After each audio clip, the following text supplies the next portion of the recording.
Well, yeah, he was gonna, all the kids are coming in. It's like, why call in when you're on vacation? It's like the first, it's the first week you're, well, yeah, he was gonna take it literal, like for a few days.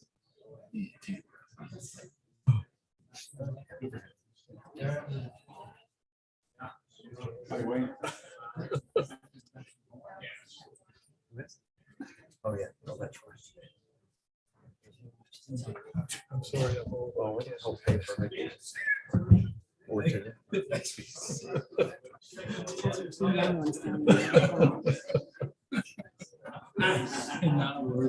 I wouldn't wear a suit to a baseball game. I did not old school. That's okay. You're good. You're good. You're learning to change. So I looked at, so I always kind of freak out about my timing now that I have to be here. Like, I pulled out at 5:19. I pulled into the driveway and parked at 5:21, and I was sitting here at 5:23. So it takes me four Anyway, minutes that's to get from my car to the house. My dad. My brother. So when I was a kid, everybody at this house wore hats. Well, 50s and early. Just what drove you in wore a hat. So when they walked into a cafe or anywhere,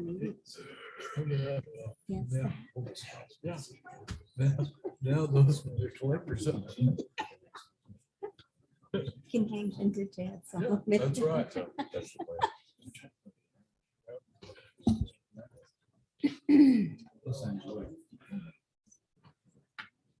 All right, greetings.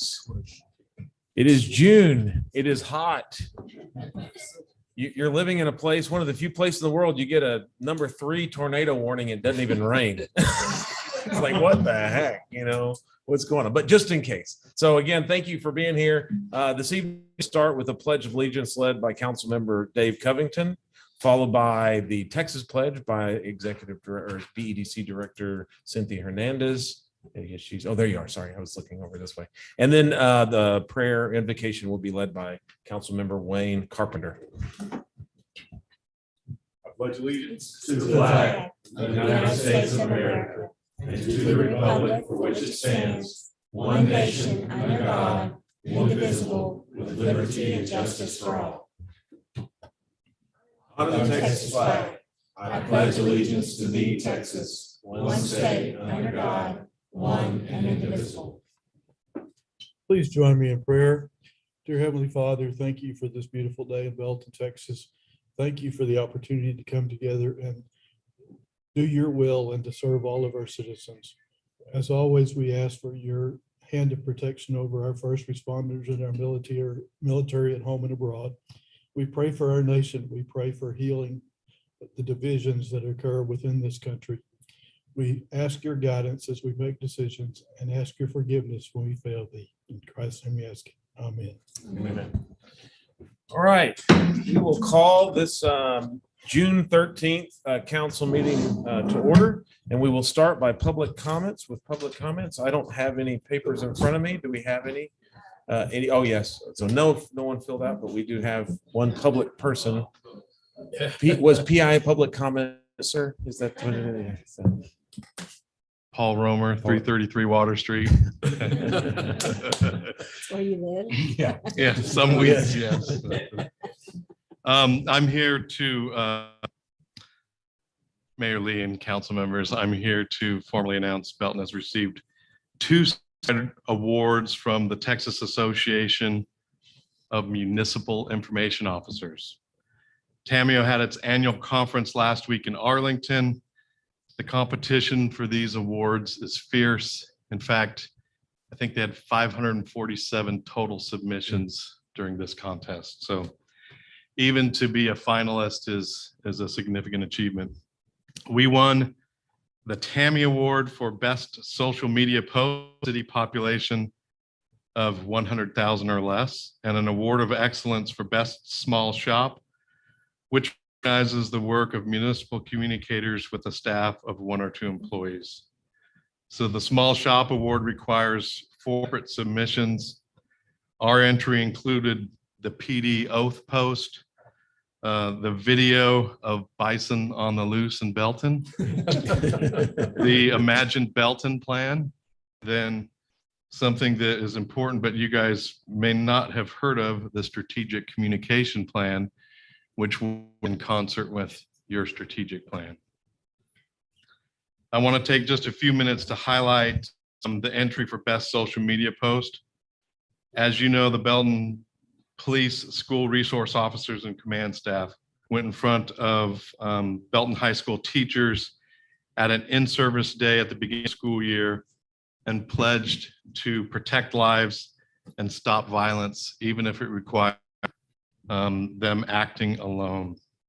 The timing of the oath was significant because the previous school year ended in a stabbing, followed by the Uvalde shooting. So in terms of Facebook metrics, if you look at this post on our Facebook page, it accounted for 23% of the total reach for the entire year of the city's Facebook page. So significant reach. You can see there in December, there was also another large event that caused lots of traffic on Facebook. That was a winter storm, and those typically get lots of traffic. The way that we presented this post, the true impact is difficult to measure, but you can feel it as you read some of these comments. This post touched people's hearts. As you would expect, the Belton community expressed appreciation, including Michael Perry with a simple hell yeah, or Sharon Wells, who wrote, "This brought tears to my eyes as I realized what these men were pledging." Social media is unpredictable. The post also touched hearts in an unanticipated demographic of women.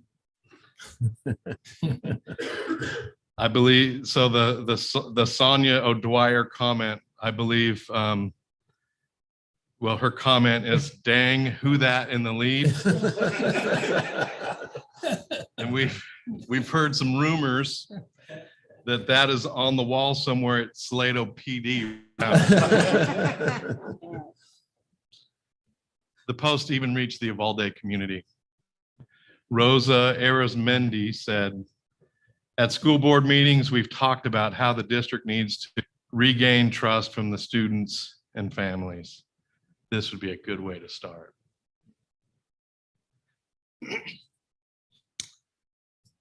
So when you touch hearts, sometimes people reach back out and express gratitude, which is good for morale in a challenging profession. In conclusion, I'd just like to add that these awards are only possible because of the tremendous work of the people of the police department and the support that I receive from City Manager Sam Listy and Assistant City Manager Gene Ellis. Thank you. Thank you.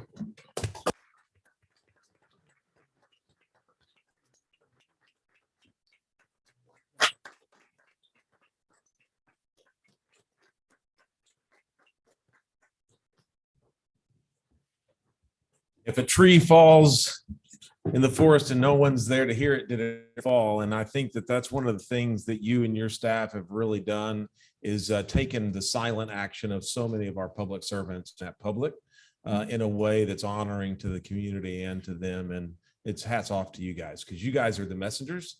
You not all message, and sometimes you get overlooked. And it's great to see this award. So congratulations to you and your staff. We're really glad that you're part of our team and looking forward to many more good years.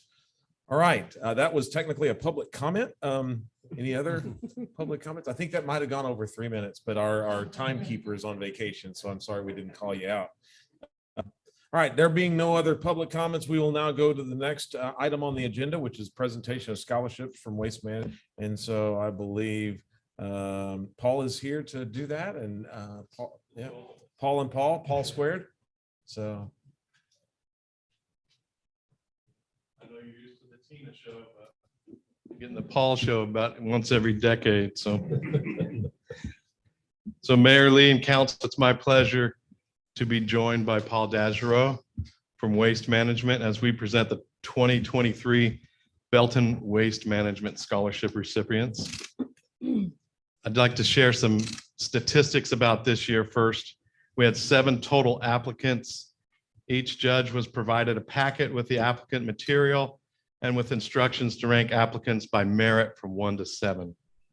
The score sheets were tabulated and it was determined that 4 scholarships would be awarded this year, with the top scoring applicant receiving $2,000, second place $1,000, and third and fourth place $500 each.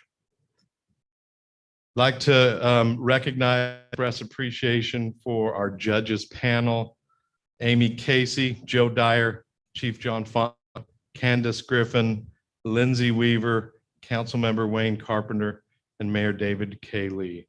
And then Paul's got some remarks. Good evening, Honorable Mayor and Council. My name is Paul Dosro. I represent Waste Management. Paul gave me this sheet with some of the comments, and the first thing I saw here was this is the 11th year of us doing this scholarship here. And that's, I thought to myself, that can't be true, but it is. 11 years we've been doing this, and it's gotten larger every year, and we hope to continue on that pace, giving a scholarship to well-deserving Belton youth. Hopefully that helps a little bit. So the first year we were at $1,000, 11 years 2 through 7, we went up to $2,000, and 8 through 11, now we are at $4,000. Counting this year, we've awarded 19 scholarships for a total of $29,000. This year, I want to say congratulations to our scholarship recipients: Miley Hammonds with $2,000, Brianna Lamott with $1,000, Grant Baggerly with $500, and Tom Nelson with $500. Congratulations. Like I said, well-deserved. I hope that y'all can use the money. And while I'm here, thank you for your partnership with Waste Management over the years. It's truly an honor to represent Waste Management to Belton. You guys are great. Staff is always wonderful to me, and some of you guys have been on the long as I've been down here too. So it's always good to come see some familiar faces and some new ones. So thank you so much for the partnership. We really don't do this kind of scholarship anywhere else in any other city, although I try. So this is kind of special to Belton. So just again, thank you so much and congratulations.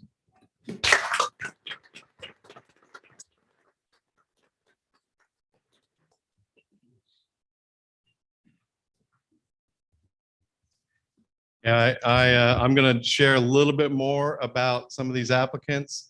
Then we'll give them a chance to have a photo with the big check. So Miley Hammonds was a near unanimous #1 choice by the judges. She received a UIL top score 2 years in a row, writer for the Blair Street Journal, secretary of the National Honor Society, an AP scholar, a member of Belton First Baptist Church with 400 hours as a volunteer worship leader.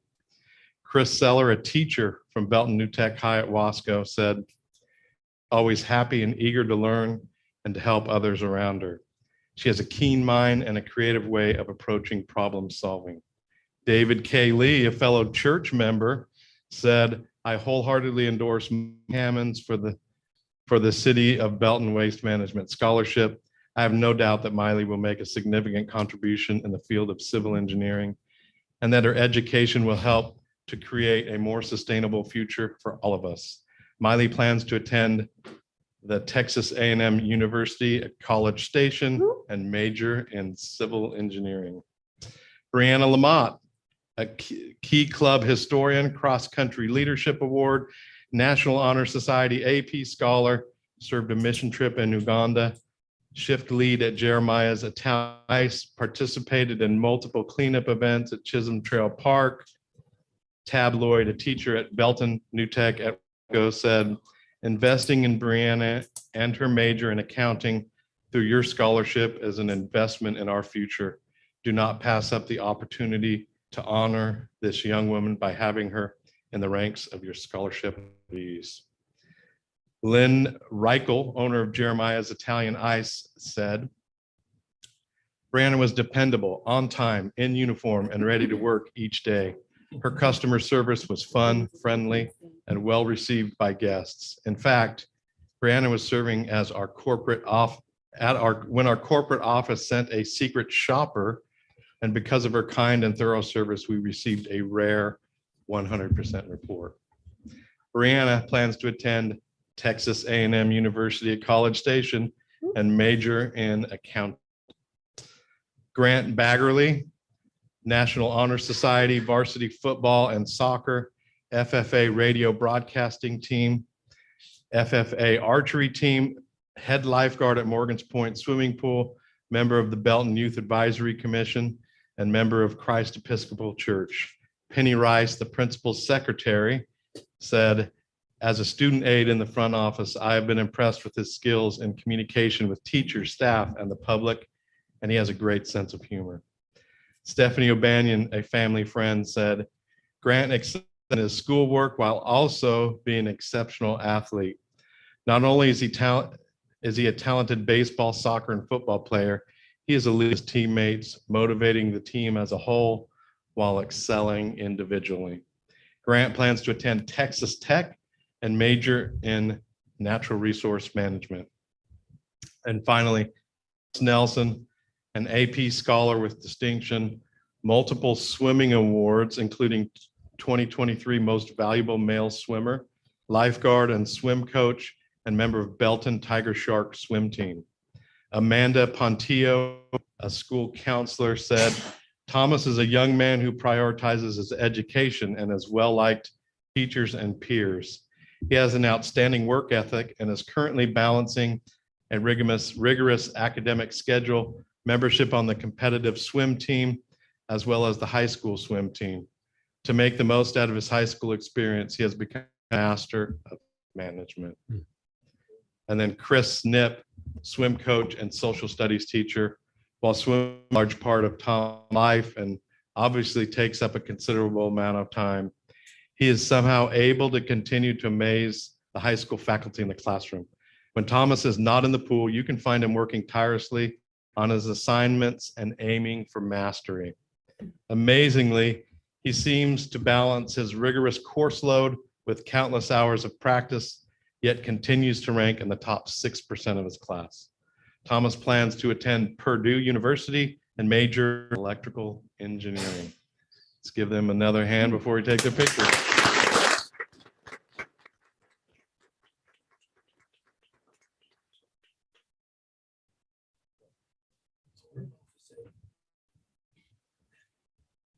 Pretty impressive group. Yeah, it is.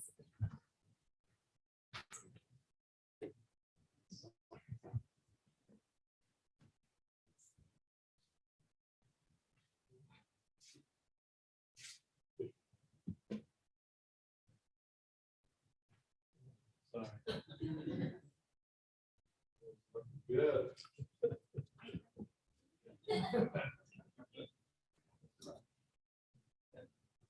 I think we got it. All right.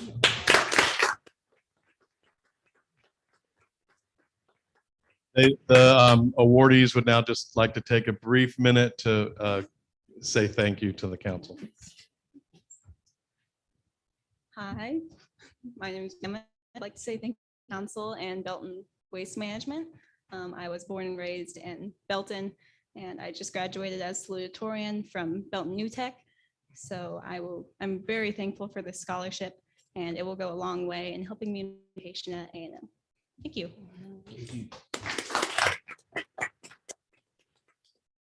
Hi, I'm Rima, and I would just like to say I greatly appreciate the opportunity to have received this scholarship. I will also be attending Texas A&M with Miley, actually, as her roommate, and I'd also like to just thank Waste Management so much.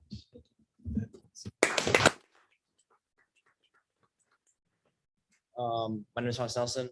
I've been living here my whole life, but I'm really glad that my last 3 years of high school I've been here because it's probably one of my favorite places I've moved since a military kid. I'm excited to be attending Purdue University this fall. Thank you, Waste Management and the council for the scholarship. Boiler up. All right. I'm Grant. Thank you guys so much. I really appreciate it and recommend.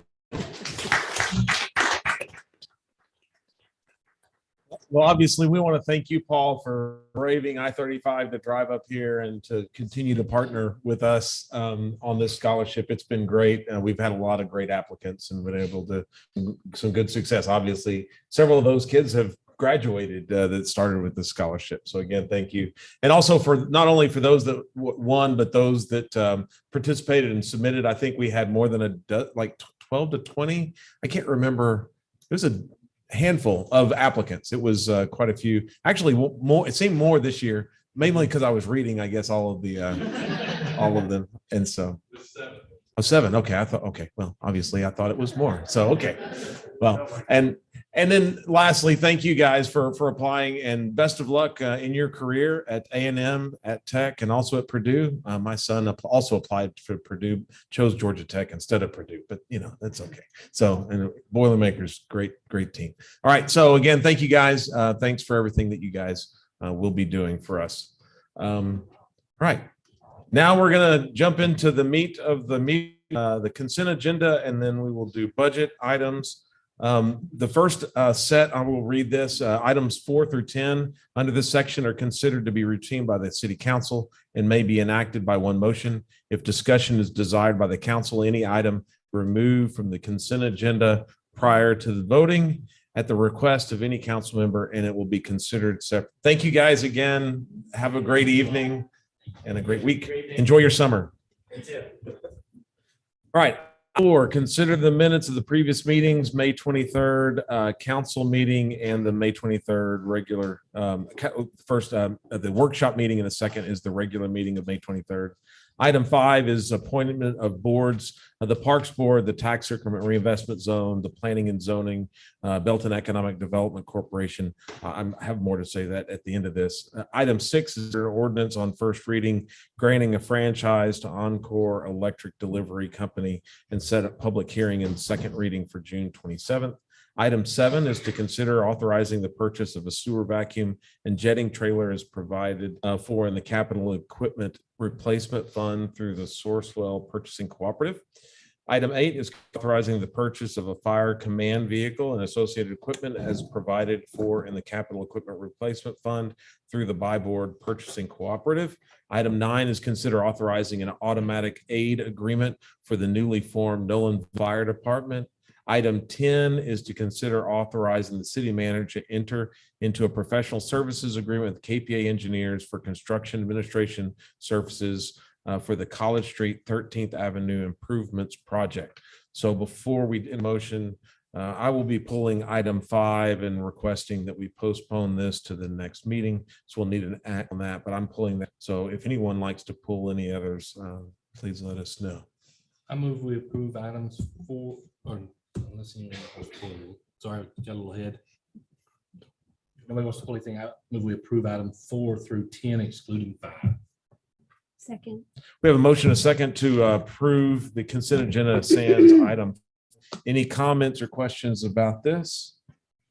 There being none, all in favor say aye. Aye. Those opposed?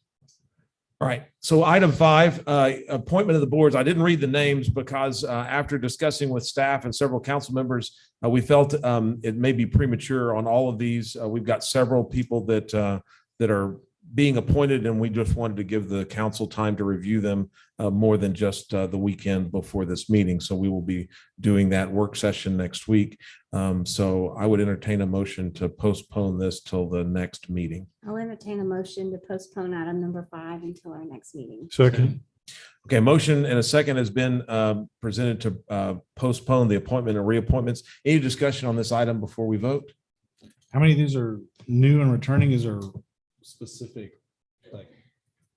So I'll go through. So the first 3 are reappointment. They've been on there. The second one, TERS, Stephanie would be taking my place.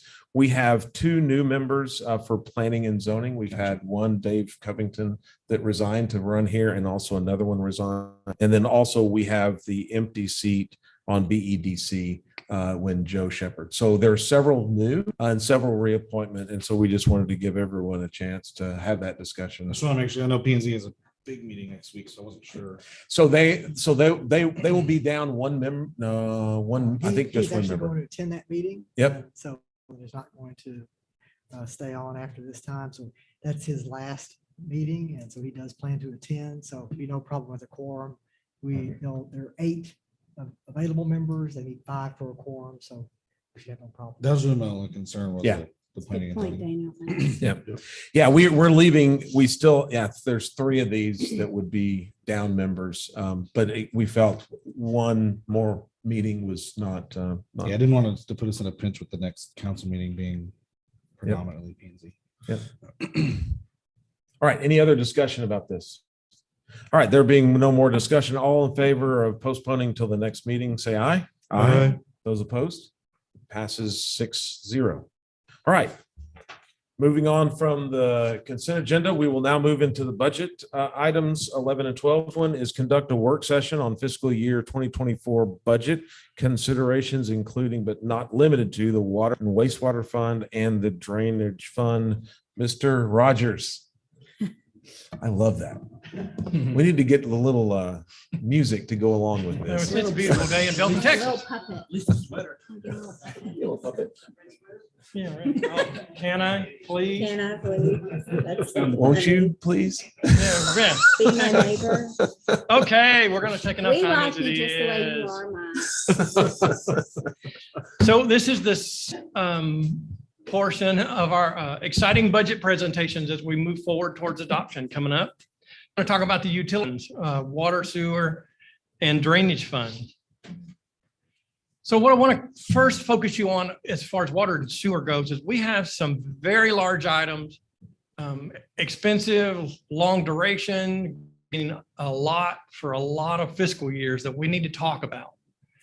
The first one is our aging metering infrastructure. This isn't necessarily the meters themselves I'm talking about. It's the meter reading components, the registers and the radios, et cetera. We installed all of these meters back in 2015, 2016, and we're now approaching 10 years almost that we've had this equipment. Well, our manufacturer has informed us that our R450 system is no end of life. They're no longer manufacturing parts for the R450s, and so we need to move to an R900, which is their version of their stuff. Unfortunately, that's a lot of meters. That's 7,000 meters that we have to do something with. I'm telling you that the cost to do this is about $1.7 million. So it's going to take some time, and we plan on doing this in large chunks, but to get to 7,000, we're going to have to do this in 1,500 meters at a time or so to make it meaningful. You'll see more discussion on this as we move forward. Another project that's come up you probably will recall when we were adopting or approving the rate study, that BCWCID was talking to us about an expansion project at the plant. And the cost to the city of Belton was about $20 million, $22 million, I believe, for that project. Well, then it got deferred because not all of the participants in the plant were to that expansion project. So we pulled it from the rate study and then moved on. Well, since that time, we've recently learned that project or a similar type of project is in the works again. So that's a district project, but our share of that project is $24 million. Large number.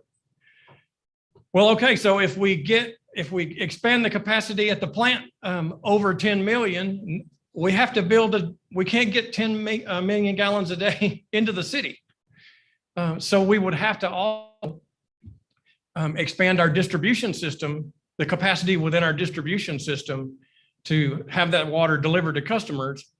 That may be a long-term thing, 2035, 2040, when we think we're gonna hit that 10 million gallons a day number. But when we do, it's gonna be a high dollar item there. Around $30 million is what we're projecting that we're gonna have to spend to get that water into our system. Can I just ask real quick, are we looking to replace the pucks for the meters next year? We are Start that going, process? we're going to do the register and the pucks, the antenna, for probably around, I think the number we're looking at is about 1,400 meters next year. We're going to probably do that in a systematic manner. In other words, in areas at a time, as opposed to just random scattershot across the town. So we haven't quite figured that one out, but yes, we have to start that project. Any idea on the lifespan of those moving forward? It's 10 to, I think And the other question warranty is was, 10 years Are or we so. going back with the same provider that we used before? Say it Or again, do I'm we sorry. know? Yeah, it's the same. It was a You said different model, same provider. Correct. It was essentially, that model we're using has since upgraded to a newer version.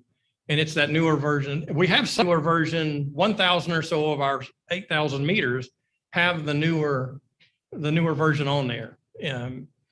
We just have, most of our stuff has the old system on it. We've had years lately. And when you have a lot of this, sometimes it's the communication tower reads these things. And when that goes down, you have 500 or 600 meters now that aren't sending a signal at all. And when that's meter reading time, billing time, I'm all of a sudden now having to manually meet 500 meters or more. It's just the problem's too large to just ignore. We'll get that done. Okay, so as long as I've been here, I'm sorry, go ahead. Yeah. So final question on that. So Yes. when we started this, it was a lump sum and then we were putting money away because Correct. we knew what this was going to happen.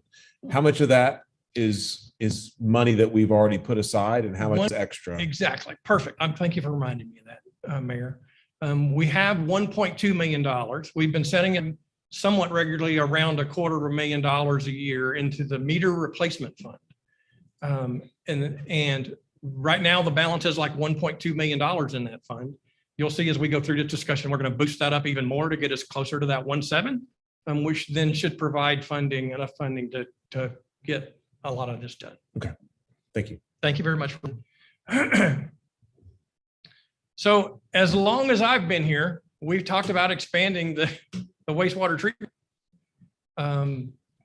When I first got here, that was a $7.5 million project. The new cost estimate is not 15 that I show you there. It's now $16 million. We found out this week. So the rate structure that we approved was figuring a $7.5 million debt issuance. Now it's going to be more like double that. However, and also you'll see as we go through here, we've been setting aside a significant amount of cash to bring down that large debt issuance down to something more manageable. But yes, that cost is now $16 million. So those are also the master plan is going to tell us we need to do some certain things. Don't know yet what that is, but that'll be complete soon. On the good side is you'll see in this 2024, we plan on making some significant progress towards funding those items. We're working those in.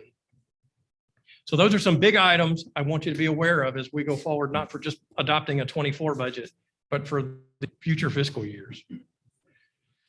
So before we get too far into 24, let's talk about where we might land in 23. So in fiscal 23, we had a budget of 11,177,000 with expenditures of 12,130,000. So we expected to use reserves, draw down reserves about $359,000 at the end of 23. But what's happening is just forecast looks like revenues may come in significantly higher at 12,900,000. Expenditures are also probably higher than budget. But in the end, we could probably increase fund balance by 309,000 as opposed to decreasing it by 359, which would end at this $6.7 million. That being said, So what makes water and sewer revenue so difficult to predict is that I get 50% of my revenue in the last 4 months, months of the fiscal year. So it makes this hard, and seasonality, dry weather, wet weather plays a significant portion, obviously, in the revenue stream for the utilities. So at where I am now, or where I was this $335,000 and $265,000 over revenue. Just today, I updated my projection based upon May's activity, and my total revenue estimate declined by $180,000 from the numbers that you see here, just in that 1 month, because May was wetter than normal probably, and less consumption than we typically do in May. And so that's the kind of drastic things that can happen with your revenue forecasting with water and sewer.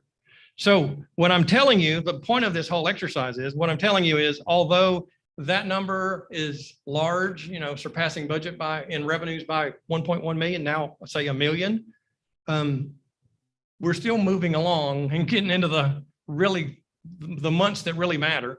And that's those last 4 months where I make my revenue. Other things that are occurring in 23, the Brazos River Authority, who operate our wastewater treatment plant, mailed us a check for $209,000. This is basically for kind of a one-time payment for prior years, like a surplus of prior years' budgets. In other words, they create a budget and the entities fund that budget. And then at the end, and actually this was a couple of years worth, then they kind of true things up. And then, so they mailed us this check for $209,000, and we weren't expecting that. So our revenues are higher because of that. And also, of course, interest income. As every time you see me now, I'm talking about how we under budgeted interest income in 23 compared to what we 24 actuals are surpassing that. So Mike, this is probably an obvious question, but the revenue in excess consists of that 209. Yes, ma'am. Okay. Also expenses. That's the one I just put up there. So this $209,000 check that we received, we immediately put into that water meter replacement fund. Again, one-time money for one-time money, it works really well. So that $200,000 expense, it was not budgeted for. So that's one of the things that's causing expenses to go over, but as well as our water costs are higher than what we anticipated. And that 209 is included in the 1.2 figure that you gave us that we already have. Yes. Okay.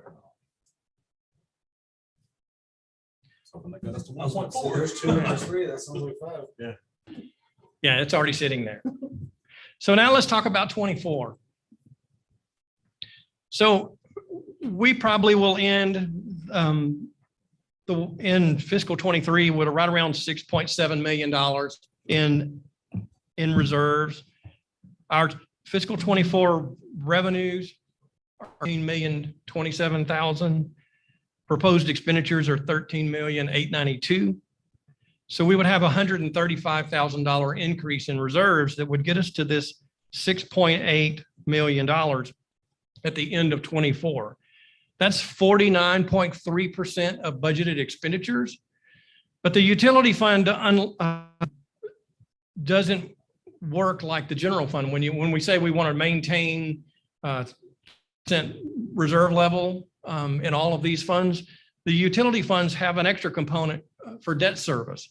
So the minimum requirement there is that 25% or 30% plus 1 year of debt service.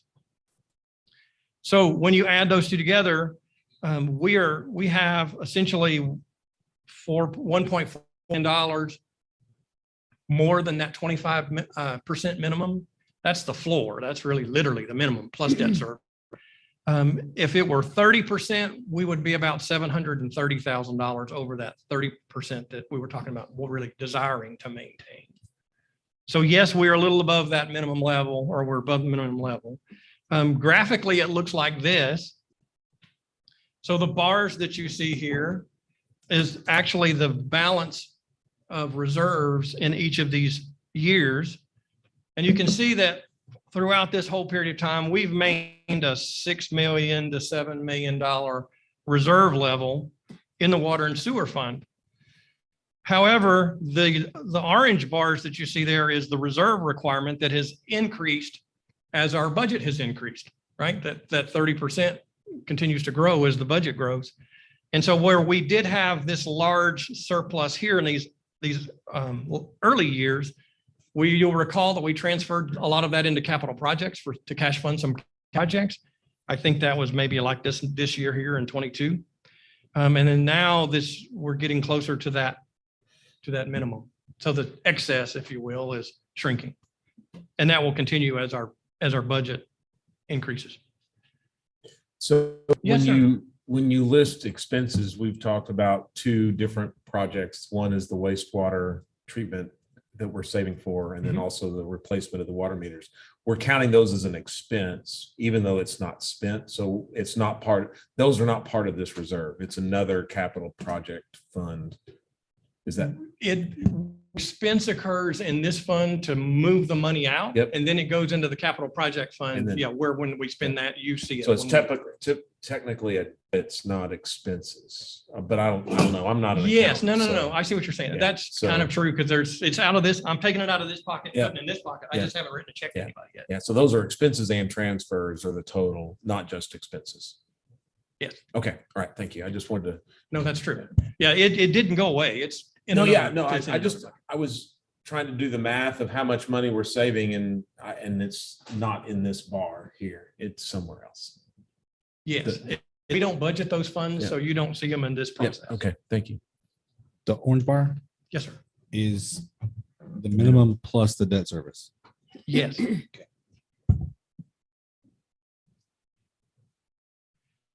Our revenues are fairly evenly distributed. 47% of our revenue comes from sewer now, 44% is water. What I want to show you here is kind of a budget comparison for our revenues. These are obviously our revenues. In 2023, we budgeted 11,777,777. Our estimate right now, less 180,000, is this 12.9 million. I'm expecting a $2 million increase in 2024. And that 2.2 million is comparing this budget to that budget, a budget to budget comparison. If you compare this budget to the estimate, it's about a $1.1 million increase. Okay. So you can see then water revenues are $602,000 higher. Sewer revenues are $4 million higher on a budget to budget basis. And we'll talk about that in a bit. Okay, so water revenues increasing by 10% due to customer growth. So typically our growth is about 4% in city customers and about 16% out of city customers. And out of city customers, remember they'll pay 1.25 times our normal rates. So I'm using this 10% based upon customer count and then the typical consumption of customers to get at the water revenue number for 2020.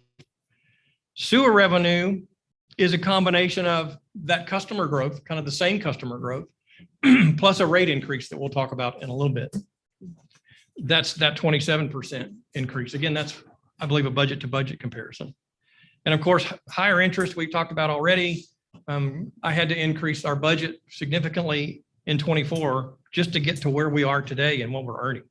So that's a huge jump. So if you look over time, this red that you see here are kind of the revenue from water over time. This gold is sewer revenue, and you can see the kind of the difference between this 2017 and this 2024 as we've increased rates. And then the others as well. Let's talk about rates now for a moment. So we now have water base rates by meter size. These are our meter sizes that we have.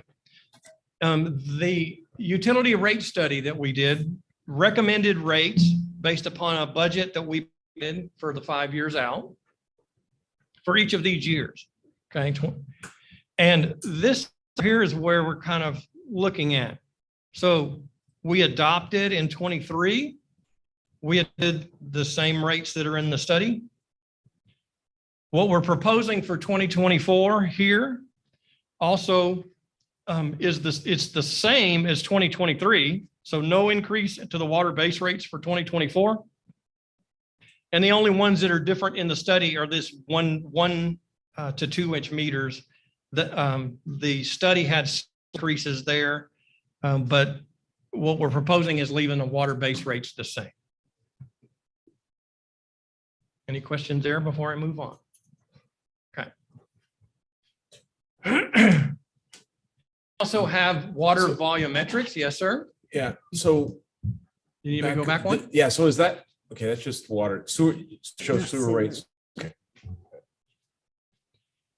On the water volumetric side, here's the study shows basically domestic rate would be 370 through 2025 with an increase in 2026. The sprinkler rate is at 412 and it would have a 456 and then a 480 and a 546 in the study. Well, we adopted 370 and 412 and 23. What we're proposing is to leave the rates unchanged as well for water in 2024. So instead of increasing the sprinkler rate according to the study, we can just leave that. I'm comfortable with leaving that at 412 and for 2024. You see comparison on the sprinkler revenue over previous year?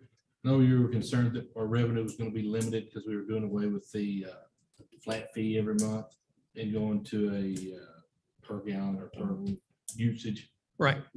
Any idea how we're looking there? Or less revenue, I have more not revenue? compared that to last year's actuals. I need to do that. It'd be interesting as we get closer to the end of the year. Yeah, I mean, obviously Summer. summertime is when the sprinkler consumption is really going to kick in. So it's probably a little early, but yeah, that would be an interesting, I'm going to make some notes of that. Sewer rates was interesting. So the study said for sewer, we should jump up from 1625 that you see there up to this 1851 and 850 and kind of keep it flat until 2027. That's what the study recommended. What we're proposing for 24 is to kind of cut the difference here in half. So essentially, instead of $1.25 or $2.25, we're going up half of that to $17.38 from $16.25, and then up 50 cents instead of $1 to $8 instead of $7.50 for 2024. So what we'll kind of get, again, because in the revenues, you've seen how much that might increase. But with such a substantial increase in that revenue, it just kind of made more sense to make this transition a little easier and spread that out over 2 years to get us to then 1851, say in 2025. Do a little less. Yeah, so where I was kind of going with, was thought the rate was on the other side, is what are prior years? You show prior year's revenue, but you don't show prior year rates. And so I'm just looking at what's the sewer revenue. You showed you showed like the budget's gone from whatever 11 million to 14 million, and it was like. Oh, you mean in the sewer? Yes. What was So- 2022 rate? The 20, yeah, okay, I see where you're going. In that one. So I'm showing you No, the what if you go estimate to for the 23, sewer not the revenue- actual 22. Your bar chart, your sewer bar chart. Whoops, did I? I don't remember. What it is. Yeah, so if you look at that, I was just curious if that has to do with increased customers, right? We're using it more at the same rate, or same customers are paying a whole lot more. So I'm just trying to- so if you'll recall, prior to fiscal 23, prior to that year right there, It was. we water. have not increased our rates since 2018. So it would be pure customers coming in and consumption as well. What right? was the 22 to rate? 23. What was the rate in 22? Hold on, I have my instant Sorry. information coming in. $14. And now we went up to 16. Then we went up to, I'll get there, 16. to 1625. Yeah, we had a big increase in We did. fiscal 23. And volumetric, I believe, was 5 or something. So, so say 22 rates, $14 here in base and 5 in volumetrics. So we had that very large jump in 23. Again, we were getting to the study. And then that's where we are now, was going up to that, or to what we're saying That here. would be for spreading that increase out a little further from 2023 to 2024, considering the 22 to 23 pretty significant. Well, what you have to keep in mind is that large service that's coming on board with that wastewater treatment plant. The rates that you see here, excuse me, include only $7.5 million worth of debt service. And now it's going to be closer to 9.5. And so you're going to, all of that plays into that. So, I mean, we could technically leave it at And that debt be 1625. issued, Mike? I'm sorry. When will that debt be issued? They're telling us spring of 2024 is when that is going to be awarded or bid. Both. It Both. advertised in the spring. It advertised in the spring and awarded late springs, early summer. So we're getting That's in closer. 2025. It would be, we projected it could potentially start construction at the end of FY 24. Yeah, and we'll have to have the funding to secure the contract. I'm sure that's what they're going to make us do. So yeah, it'll be just interest only, probably 24. But again, once you get to 25, instead of being, the calculated may not be 1851, it might be even higher. Not saying we would go over 1851. I'm just saying cost wise, it'll be more than what was included in the study. Does that make sense? So what would all this mean to our customers? So for a customer who uses 6,000 gallons of water, which is kind of our typical customer, through a 5/8 inch domestic meter, where that customer would pay $78.05 in fiscal 23, that same customer would pay $81.18, a $3.13 per month difference with that higher sewer. Again, water rates wouldn't change. It would be the sewer rate that we're proposing to increase. In less than the study. Have you modeled in the debt service? So as we think about these rates in future years, we're then going to have to be paying for that debt service. Does this current rate fund that debt service? That's The gonna one not we're increase? proposing? Mhm. No, it does not. It does not. I have not worked that into kind of increased expenses and stuff yet. Okay. I mean, I think we'll be okay at where we are. Trust me. I Okay. mean, I wouldn't recommend it if we didn't. Okay. I just didn't. But no, I haven't included the additional. Yeah, it'd be interesting because I like to shock everybody and find out you have to double rates in future years instead of kind of gradually move into them. I was just, You know, we're stepping up, and if it ended up back on the rate side, and I'm making this up, but if we ended up having to, this number for 25 needed to be $19.09, we're still getting there in parts, not just automatically throwing up $3 again. Well, in 2023, that was tough to swallow. But I think we can get there gradually.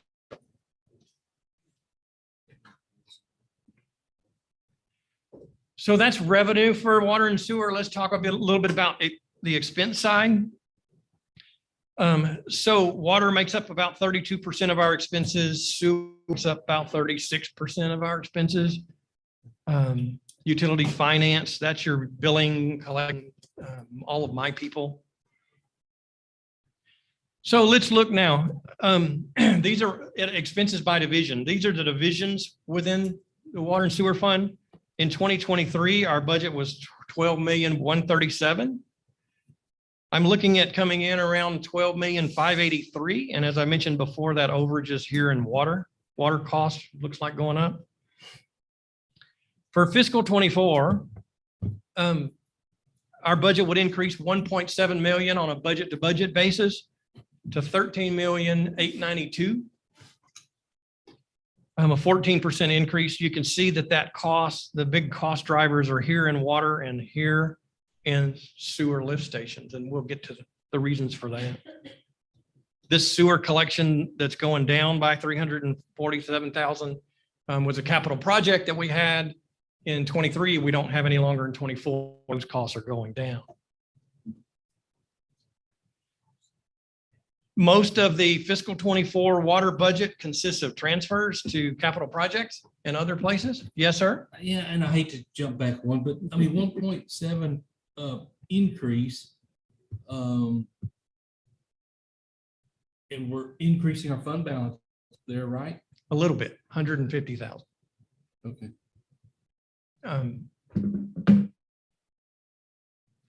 So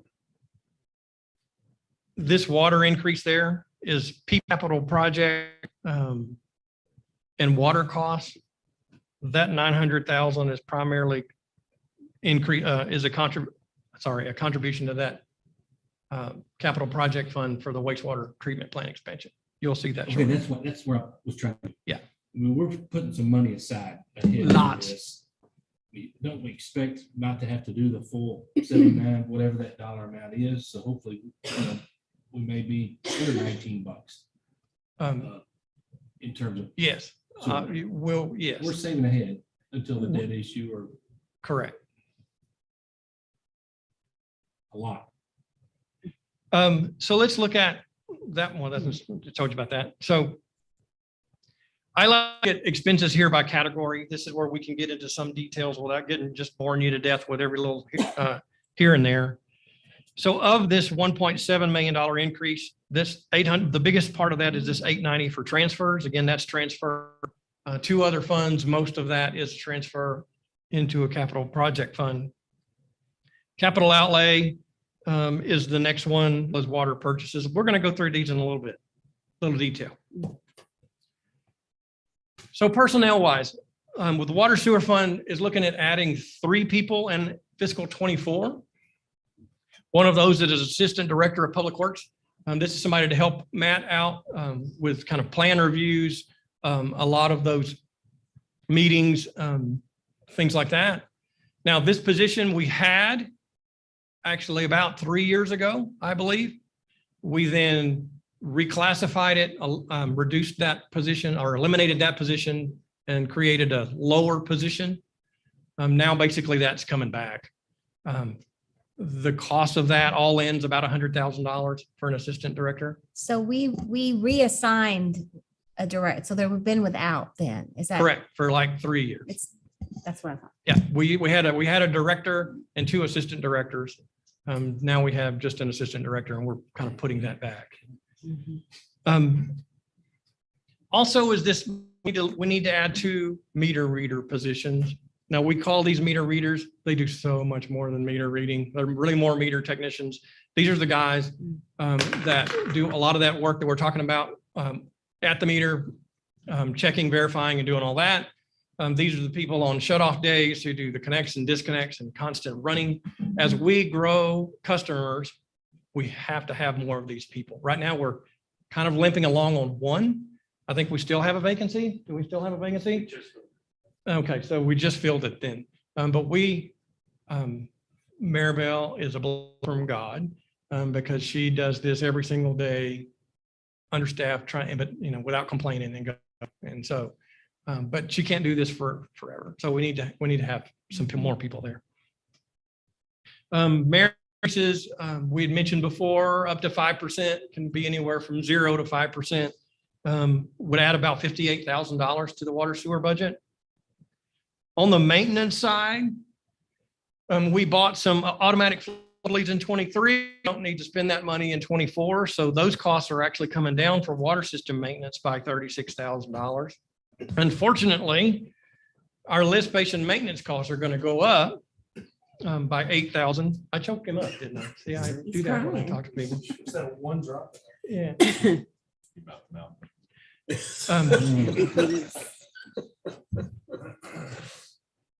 So anyway, we added a large lift station, which is going to require some more maintenance. And so our lift station maintenance costs increase. On the services side, we are about done with the utility master plan. Again, large expense in 23 that's not going to carry over into 24. So consulting services goes down. However, our payment processing fees, these are our credit card merchant fees, are continuing to grow. In fact, we budgeted 74,000 for credit card fees. We're estimating 125,000. And so and I'm budgeting 150 for 24. So that's good because we have more people paying by credit cards. Bad because the costs that go along with that Mike, continue to have we increase. ever considered passing that along to the customer? Yes. Just do that, right? We had at one time a 4% charge to customers. We then reduced that to 2%. So they do pay, we pay sort of the same. It's not a direct pass through, but it's comparable. The problem you have is we're trying to incentivize folks to pay online credit cards, get them out of the lobby, less people interaction. And the way they can do that is through paying online. But you can also set up through an ACH, right? Yeah. Yes, there's alternatives. That's why we still do charge. Does it. it cost anything on ACHs? Do we charge Through anything? I our don't think so. system, you can't set up an ACH payment. You can. You can do drafts. We can do bank drafts Just really fill out the easy, form. very easily. Like online. Can't do it You online. can't do it online. You can print the form and turn it in with the voided check. Yes. You can't set up an ACH payment online. Which Okay. I think we should have. Well, and so Might be some communication we can talk about. No, I agree. Opportunities to share with our well, public. okay. So because I think these fees are getting out of hand and they're driving me insane, They're big. we're looking at who we have now. Uh-oh, that was a public meeting. Yeah. Don't care if they know. But Looking at our options. But basically costs will go down, but they have that functionality that you're talking about. And so it's such an improvement. We just haven't done that yet. So speaking to people who like to collect points versus I'll use my credit card every day. If you're not going to charge me more, as soon as you charge me another $1, I'll use ACH. Yeah. So as soon as you shift the burden to me, I try to find a way to save money. So I think that's something. Typically ACH We is can like a help 50 maybe cent communicate to a options to dollar. our citizens. Right, I agree.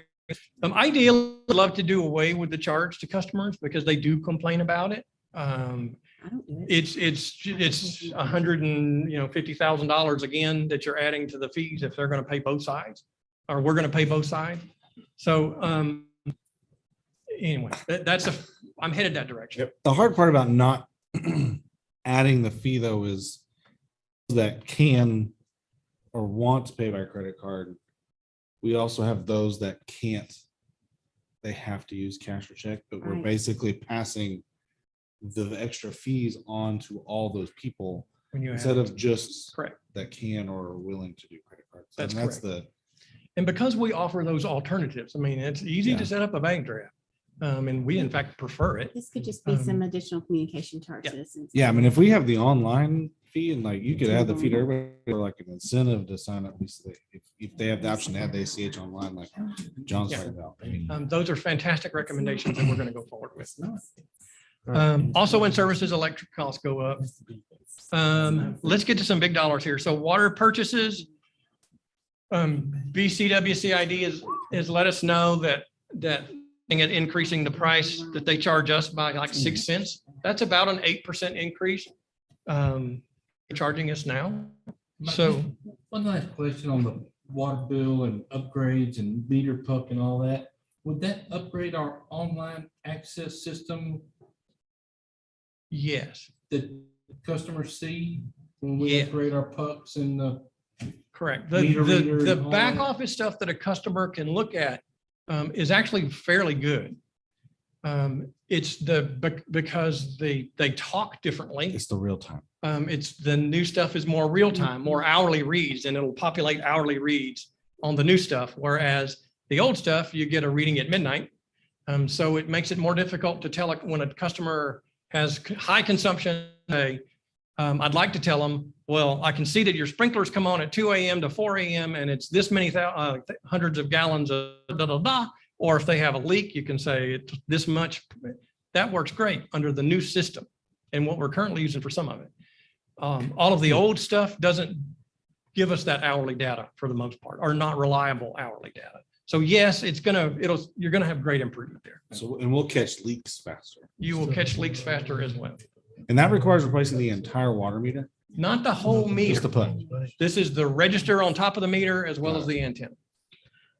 We 'Cause I was can, gonna ask you 2 meter and one, so we could get away from 2 meters. that might be a little advanced for our vendor. So water costs going up, again, 8%. Also is the BCWCID debt service component. They're doing major maintenance at that plant. And they issue debt for that because it's so large, and we're expecting to pay an additional 110,000 or so for that additional debt service related to plant maintenance. On the sewer side, not only are water costs going up 8%, so are wastewater treatment costs. So BRA's budget is increased 8%. We pay a portion of that, and that's the increase in sewer operations. Capital increases 377,000 to 577 to buy vehicles and an excavator. That water materials and tap stuff, that's just the normal everyday stuff that we do in this fund. Mike, I have a question on the BRA slide. Is that, what is that comparable to last year? Or do As we know far as that? cost Mhm. goes, well, it's 874 after the 8%. So what's that- 10% less than 874 is, What was the increase last year, I guess is what I'm asking. sorry, Do say we it. have an increase last year as well? I think we did. I think we get one pretty much every year. I was Because just curious, the I don't know, comparison I of don't know it, what but the, if you don't know it, that's the actual increase in their bill was. I can find that out very easily.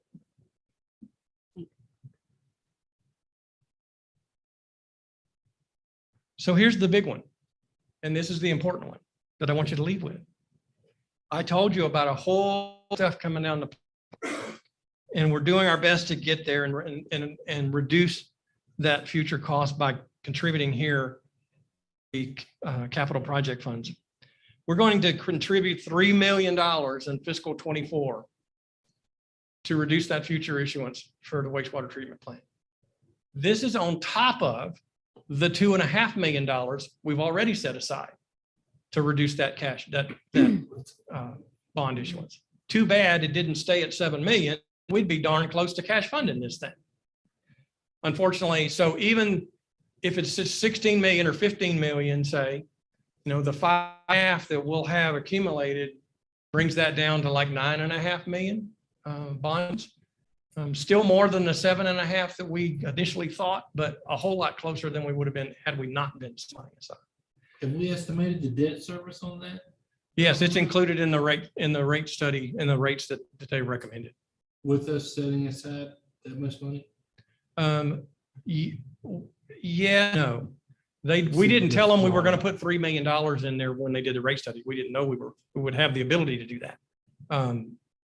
But because of that revenue and expense difference in '24, that allows us to push that money out into a different fund. Does that make any sense? Yeah. Here's that water meter infrastructure project. $500,000 we're going to move over to the capital project funds for that. And then, of course, the general fund, the water and sewer fund pays the general fund for personnel allocation. And then there's franchise fees and everything else that goes with that. That transfers $1.3 million. That 500,000 gets us from the 1.2 that we have to the 1.7 that we need. Correct. That closes the loop on that. That closes the loop on that. Will it take to do that? We will not be doing it. We're going to hire someone to do that. So it's a matter of scheduling. It's a matter of their manpower. Our CIP, which you'll see in this presentation, puts this over 3 years. If we have the money, we might get it forward, but we have some discussions to. Will starting that project lock that price in, or will there be, if we take too long? We have a quote. I have a quote in my hand for like $295, I think, per. That's the register and the installation. Might that go up? It might. I don't. I guess what he's asking, would there be an advantage to giving them a multi-year contract to be and fix it in and then do them instead of doing 3 different contracts? We could certainly do that. I first have to get me to do it. But Something of yeah. that, Well, when we I wanna won't see call what it that small, looks but like. you know, comparative to the other, it's a small project, but I'd hate to get like a third of the way in, all of a sudden the cost like doubles, and then here we are, we're back at the same discussion table if we have the money set aside for it. Plus, if it's something that allows us to catch leaks earlier, I mean, the chances of recouping that money, I think. Well, I agree. There's certainly advantage. So let us start having some discussions. If that's, I mean, I really don't like to be honest with you. But if, let us start having some discussions to that effect. Is that, you want to do that? And then we can knock this out sooner than we had hoped. That's good discussion. So we do have some debt service with water and sewer. It currently has $20.4 million of debt outstanding. Those annual payments look like this. So we're kind of paying around $2 million out till 2028. Some of that debt rolls off and it drops down a bit and then falls substantially out here now, years out in 2036 and beyond. And this is combined water and sewer, not one versus the other. This is combined. Yeah, there's one fund for water sewer. Yeah. And that also includes issuing the debt in 2024 or 2025. This is of $9 million. existing debt only. Oh, And so with those big projects that we have coming on too, an additional debt service are going to change that. We'll try to structure it to where we have some higher payments here, obviously. But yes, that doesn't include any additional debt that's current. Anything else on water and sewer before we move on? Okay, yes, sir. Let's just talk real quick about where we might land on drainage. Fund balance here is rather small. 297,000 is where we started the year. Instead of a flat 0 increase, we budgeted revenues is equal to 582. Revenues may come in a little bit higher, around 40,000, expenses about 1,000 less. So we may actually increase fund balance to this 364 at the end of 23. What's causing that basically is just simply, we have a little bit bigger growth rate 23 than we had in previous years. Typically it's around 5%. 7% was the rate in 23. And interest income obviously is causing some of that too. We did have some saving in expenses, engineering and facility maintenance. Let's look at 24. So the proposed budget for 24 has revenues of 647 and an expenses of 647. Where we would end the year is 56% of budgeted reserve, budgeted expenses. And then the amount over the 25% minimum is 177,000. Again, 30% is where I'd like to land, or around 30% or more. That's like 70,000 over that, as opposed to, I'm sorry, I think it was like 130 over that as opposed to 177. So on the revenue side, so again, here's your budget for 23, 582. I'm estimating here 622. The budget for 24 is 647, $56,000 increase in revenues for fiscal 24. That's basically is our typical growth new in the drainage. 5% is what's put as is the revenue for 24. And then interest income, although it's much more on a budget to budget basis, I am reducing interest income a little bit from the estimate of 23. Again, assuming rates may drop a little bit. But another big one is ARPA funds aren't available anymore on a budget to budget basis. I kind of recall, is that a flat drainage fee for every water customer? It out is. there, business or residential, It's doesn't matter. $5 a month, I believe, right? $5 a month. Have we ever thought about doing something for commercial property? Variable rate on commercial customers. Yeah, based there's upon, variable. Impervious. It's cover. impervious areas. cover. Mainly it's a building and parking lot. Residential's 5. Okay. Right. Yes. Impervious is the way to go on a drainage fund. Thanks. So for 24, most of the budget goes to transfers. I'll show you that here shortly. These are our expenses by category. Again, personnel, supplies, maintenance. The biggest increase of the 65,000, 53 of that is transfers into other funds. Personnel only change there really is merit increases. On the supply side, we need to purchase a dump truck for about $16,000. So we put that in there. And then of course, fuel costs continue to go up. So we increase the budget $1,000 for fuel. Flood warning maintenance costs are actually going down by about 17,000 because of we did some work in 2023 that we won't be doing in 24. So those costs are decreasing a tad. Building maintenance. Okay, so we actually have failed to include the drainage fund in our building maintenance allocation. So we're adding it back now. That's that $8,000 you see there. And then I reduced general engineering costs by just a little bit based upon historical spending. The big one there is transfers though. So we'd like to purchase a 6-yard street sweeper to replace our 3-yard street sweeper in 2026. Bigger equipment allows us to do a lot more with it. However, we don't have enough funding set aside to get us to where we need to be in 2026. So we're increasing our equipment replacement fund contribution by $110,000. That'll help with that. And then the TERS stepped in and is contributing the majority of the cost for the East 4th North Blair drainage project. So because of that, we can reduce the transfer into capital projects. We have been for several years setting aside money to try to get us closer to the cost of that project. We're just significantly short, and the TERS is really stepping up to make that project happen. When do we anticipate that project will take place? It's a 24. Didn't we put it in 24? I'm going to show you here shortly when we do the capital project. Okay. But I believe that's a 24. And that used to be 5 years out, and now it's next year. There is just a little bit of debt outstanding in the drainage fund, 109,000. Those payments look like that, flat 25 grand each year. So where do we think we're going to be big picture?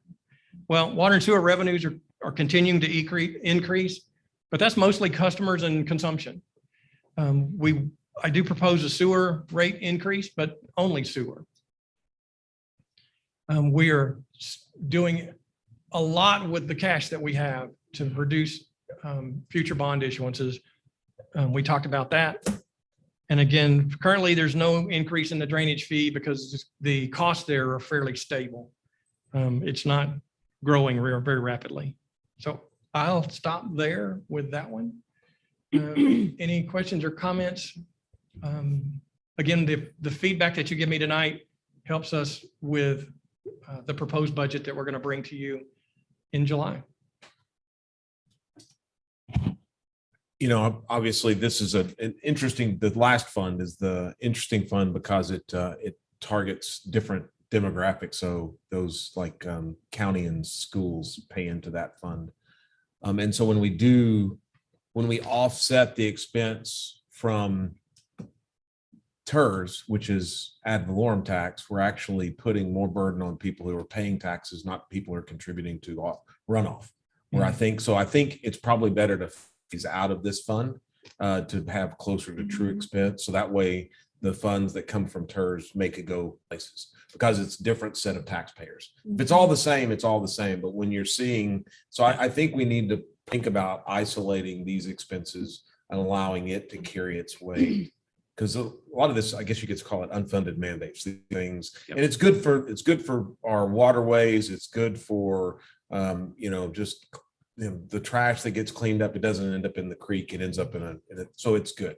So I think that's one comment is we need to, I think, keep this a pretty clean fund, no pun intended. The other one is I think we're underspending on maintenance of these. I've made we would be sending letters to ourselves based on how we maintain these, and some of them have gotten on high weeds. So I think we should probably set an example and treat these. And the third one is there's one specific area, and there may be more areas. The cross-access easement on Lake Road between the new Pop Shelf and that art place. There was going to be a cross-access easement, but at the time it was a pretty onerous expense for the art place to do that when it was a house next door. And so we didn't kind of force them to do that. And then now the Pop Shelf has bought us, and now so we need to connect that. It's probably not fair for the Pop Shelf to do it, so we didn't force them. So I think that we need to put some capital funds for those types of things in pretty near future, because I see a relation between Pop Shelf and that art place. So I think people going between one and the other is probably going to be pretty common. That's good feedback. Thank you. As we have that, you talk about a clean fund, that's true.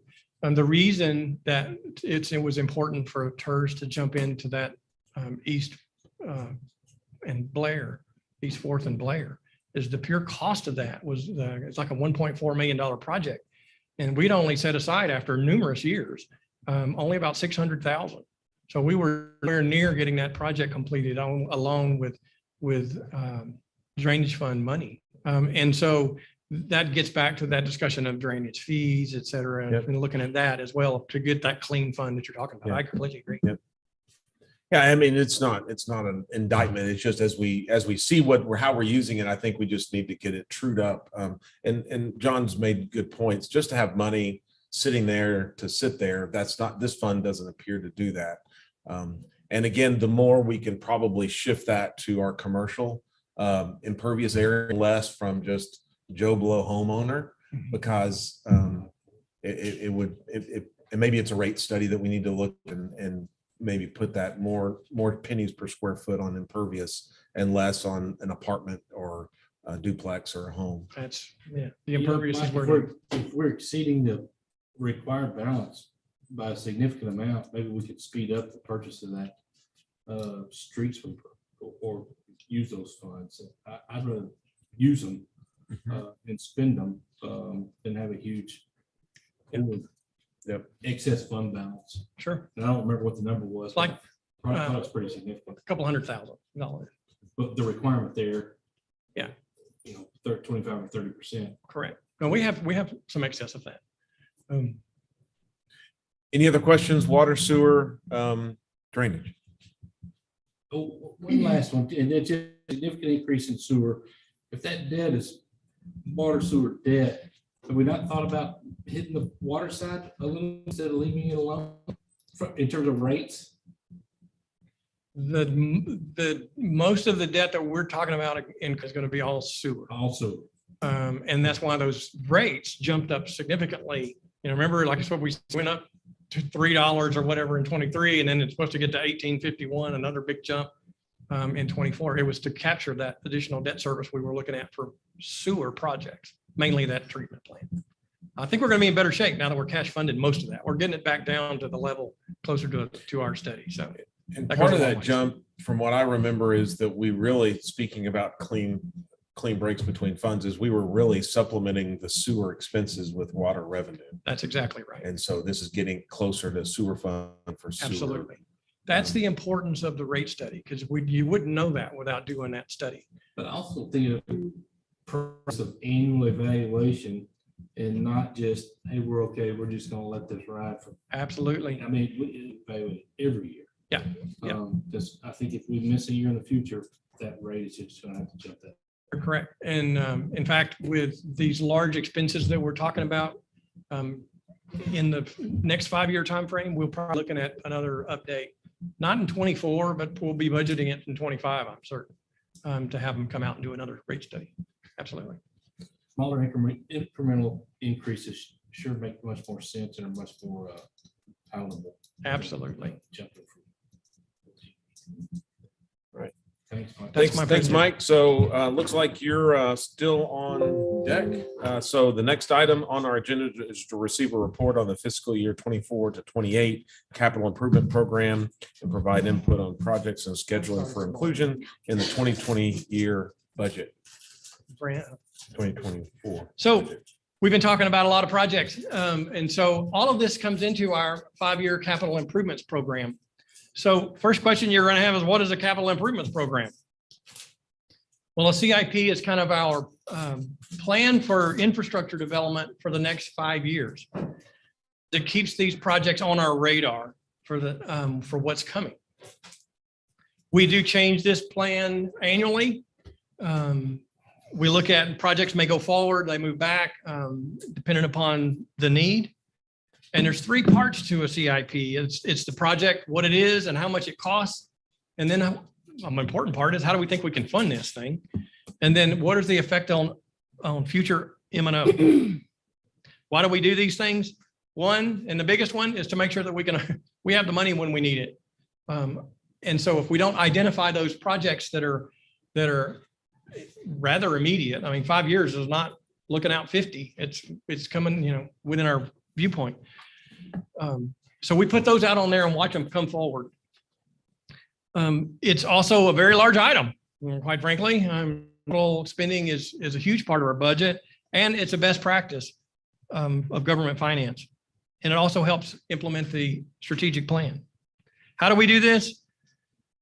Every year we get with department heads and ask them what do they see coming in the next 5 years, what do they need? And then we talk about that stuff.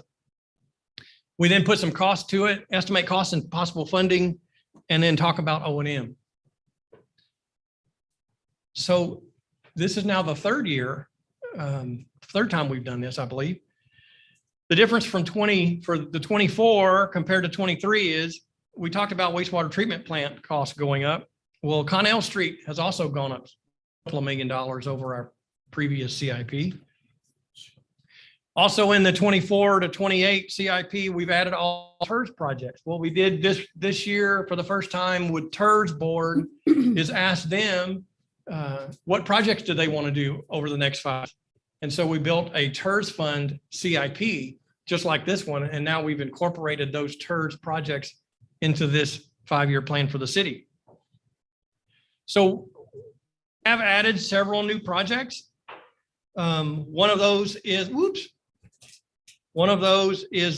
a training, what's the way to say it? Fire department would like to put a 60 by 40 metal building behind Station 2. So it can get all of its fitness equipment out of the bays where all the diesel fumes are into a place where they can actually work out without dying. And so we have some money in that for. I thought that was hazmat. Yeah, or you could do it that way. Yeah, work it on your gear, your bunker gear. That'd be good. We have design of Wheat Road and Mesquite Road in here. This sidewalk project on Main and Industrial. If you imagine going down South Main, we're going to put a sidewalk from, say, in front of Extraco Bank all the way down to Industrial and then up along Industrial. So if you look real closely, you can see a whole lot of footprints along that path, and it's just not safe for somebody to walk through there. So we're going to put a sidewalk along there. A really good project there. We have water meter infrastructure replacement we talked about. There's some other water SCADA tower project, citywide valve replacement. We also have a couple of interesting ones here. North Belton water line replacement. This is the area behind the Church of Christ, that subdivision back there. Particular area has had numerous failures. In fact, Public Works goes there more than anywhere else in the city. I think it was like 36 breaks within the last couple of years, I believe. So they're quite active in this area. And what makes this area quite unique is it's a looped water line. So you can't, when you have to, somebody has a leak and you turn the water to service that, it takes out the entire neighborhood service because there's no way to just disconnect it from where you are. So this project will replace that water line and some connections along there. A good project to have. And then the Avenue I detention pond we'll put a detention pond on Avenue I to prevent flooding at the housing authority's properties. Another needed project there. Those are new projects. This is what this looks like. Let me change here to this. So these are the projects that we have. Can you see that? Oh, you can, and that nice. Thanks to Chris, by the way, for making this now visible. Replacing that. There's no purple over there, is there? So we have $180,000 here of public safety projects over the next 5 years. There's $4,170,000 of parks and recreation type projects over the next 5. A lot of that happening right here in 24. $38 million of streets and sidewalks projects over the next 5 years. And then $1.8 million of what we call special and general projects. A total of $44 million of general government projects over the next 5 years. So how do we pay for those things? So what we then do is figure out how can we pay for things based upon, so our debt issuance, we really have a debt issuance necessarily until 2027, $10.5 million. You want me to start back over? No, we're Okay. good, thank you. Let's start with the water budget. Yeah, let's start with the water budget and we'll start. So we have potential for issuing debt, $10.5 million, but $9 million of that is due to Connell, which is a TERS project.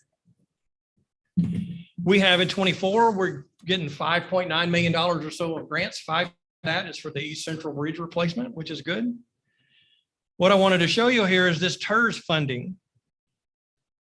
The TERS is scheduled to spend almost $20 million on general government projects over this next 5-year time frame, which is amazing.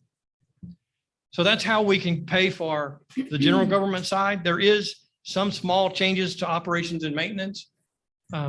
What you do here is you try to figure out what is the effect if I fill that pothole, am I not going to have to fill that pothole any more in the next 5 years?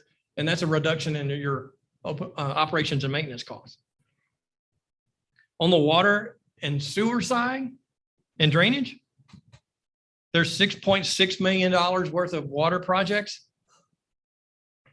Again, a lot here in 2024. $22 million of sewer projects. That one right there is the big one, at $15 million. And then there's $2.5 million of drainage projects, a total of $32 million worth of utility projects over the next 5 years. I'm sorry. Okay, good. Oh, thank you. Yeah.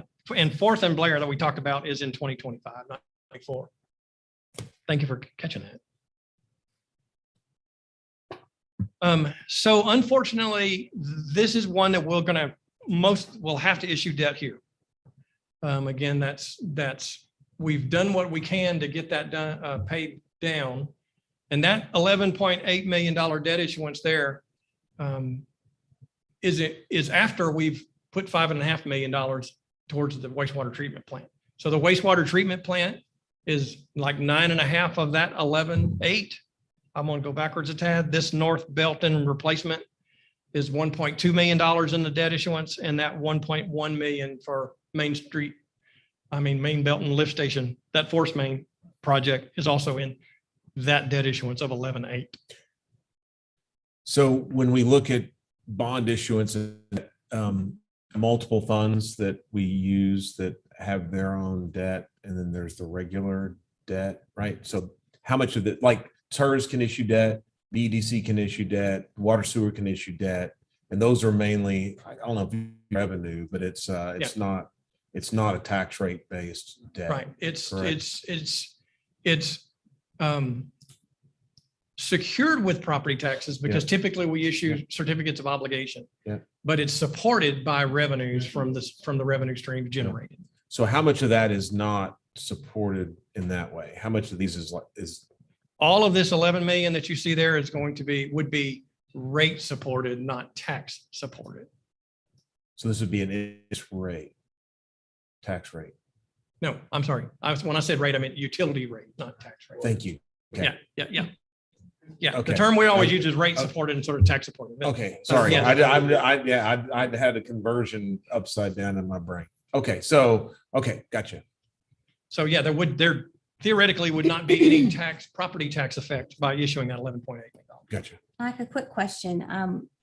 I don't, forgive me, I don't remember or really a lot of the issues, but and Jean may know the answer here. The legislature, did they pass the bill that's going to change how cities can issue debt? It had, yes, we haven't quite found that it's been approved yet, but it's, Okay. I yes is wasn't the answer. sure. Okay. Public work, they've limited public work again Okay. to certain things. And that has passed the House and the Senate. It's either awaiting signature, or it will become law without signature. But And these are all would be public work. these right? are all These- public works. yeah. That's correct. Right. So, What, an example of what wouldn't be Remember who. public work is what, Harris that we're sitting in? City Hall used to be not a, I think now they've included that again. It- It is now law. They're trying to think of the example. They specifically excluded hotels. Yeah. That's the one that they excluded. So if you were to issue debt, I mean, that's a silly example for us, but Yeah. I mean, if you were to issue debt to help finance a hotel, that one, they eliminated that pretty good. Your typical CO stuff is utility infrastructure, that roads didn't- and that streets and didn't bridges change and all that. anything there. That still remains. I wasn't sure. But yes, they have kind of tightened that. Played down. out. I know they were trying. Also, before we just get too far along, there's a lot of what I call revenue contributions. This is the amount that we budget each and every year in the utility fund to transfer into capital to projects to pay for these things. So that's going to be large for the next several years. TERS funding is also another 1.9 there. So again, $32 million we have to come up with for the next 5 years. $76 million overall. 30 million of which is in fiscal 20. And where do we get the money for that? Again, TERS is a large player there. City revenue would be $8 of that. Again, large, much more grant money than we typically have. 5 million of that from earmark grant. Is that what we called it? EDC is 2.2 million. And then what I call other is money that we've set aside previously, like in previous years. That money's available. 28 million of bonds out of the 76. That's all I have. All right, any questions on capital improvements? Any comments? I would have a couple of small comments on it. I think one of the things, and I mentioned earlier about the silent communication that we can do. I think it's really important when we talk about the things that you're planning on and we're planning on, take credit for it and put a sign out there. Yeah. Right? That's a great Just say coming soon, right? Give whatever if we have an architectural drawing, like, I don't know, if we do a park for the Standpipe Park, is put a sign out there. Doing something with a sidewalk that's coming soon and people are walking by it, put a sign out there. I think it would be really good, that visibility, that people actually know that we're investing, and because they won't know. It just shows up and they don't know. I mean, Trump or Biden might have done it. Who knows, Yeah. right? But I think we need to take credit for what we do and be visible. I think with that, it would be nice to have a map of ongoing projects, future planned projects, recently completed projects. Because it would also be good for us. We're bored on a Saturday. We can look at the map and just, I don't know, collect coins, whatever, play, some kind of game. But it would allow us to kind of drive the city and see what's going on. Because sometimes I'll have questions and I can't remember from a spreadsheet what was being done. Yeah, absolutely. So That's it would great be idea. nice to do that. Absolutely. And I'm sure there'll be another opportunity to say this, but whenever we do land on our budget and our rates and things like that, and I've talked about this with Sam before, about some really strong strategic communication with our citizens around the why and the what, and help them understand some of the reasonings behind a potential increase. I think last time it got a little lost in the jargon that's hard to understand. So when I say strategic, it's meaning bringing it down to the understandable level of the everyday citizen. And myself. Yeah. It can be complicated. So Absolutely. Great idea. just helps them understand. Well, again, thank you guys for doing everything that you're doing on that. 70 million, did you say? 70 million. It's amazing. I mean, and we didn't have to get a lot of citizens on a bus and go around to go pass a bond. We're able to do that out of the strategic funds that we have. So again, kudos to city staff working with that. That being said, looks like we're done with item 12 on that report. We will now, the city council will recess and reconvene in the Smith room for an executive session. We will have an action item at the end of this. So item 13 is the executive session. We will then reconvene after that. So for anyone who wants to stick around, pinochle and wait for us to come back, we will be coming back. So I'm going to, yep, I'm just giving the context. So 13 is that we will reconvene for an executive session pursuant to the provision of the open meeting law, chapter 551, government code, Vernon, Texas codes annotated in accordance with the authority contained in section 551.072, deliberations regarding real property. We'll let you guys take a 3 or 4 minute break before we reconvene. See you in just a few next door.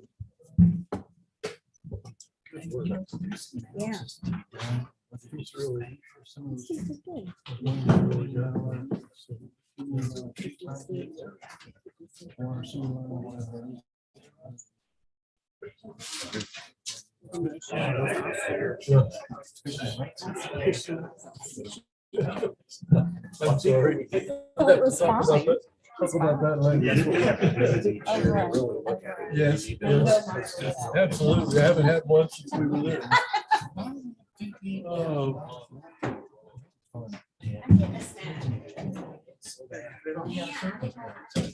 I will say this, we're earning 5%. Yeah, but we're earning 5%. So you pay it off, you ended up losing. So what you have to do is look at the delta between the cash doing and what, because if we could potentially issue debt, at 4.5%, and we're getting 5% from the pool, and then go with debt. But you're right. When we get to that point, we need to be proactive. Kind of interesting. And especially for another 2.5 million.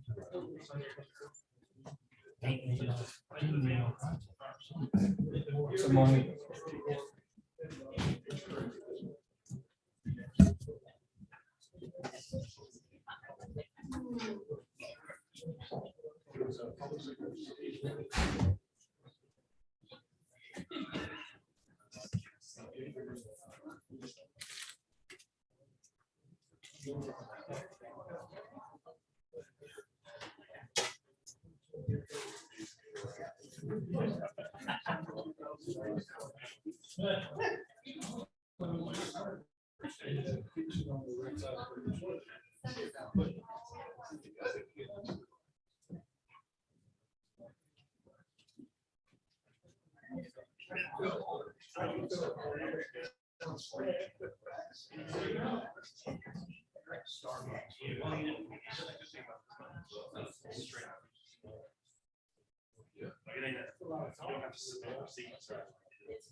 I'm loving it, man. I'm gonna keep them coming to you.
Right and early. Right and early. Yeah, right on.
Where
Reinforce that fence.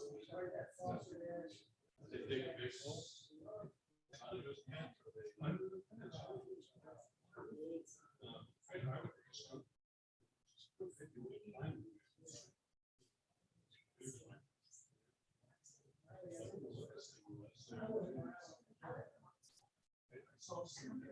Maybe whatever it was.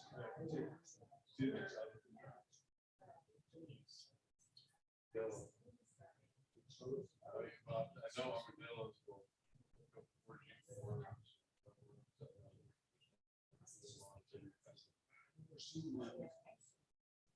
outside of the zoo.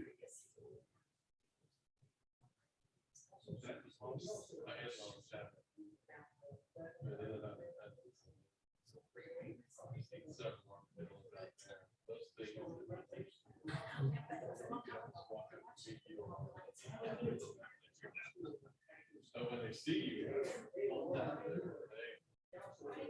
time before they see you, they're not up there. So there should be fences. Yeah, they'll run.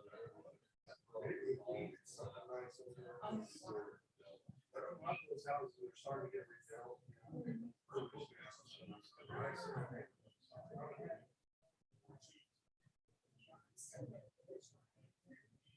Favorite armadillo story. 12 years ago. Dead armadillo.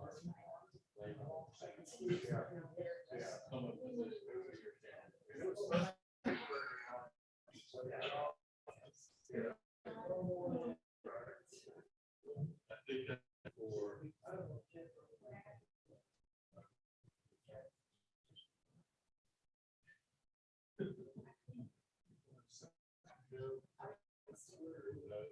That's probably 7.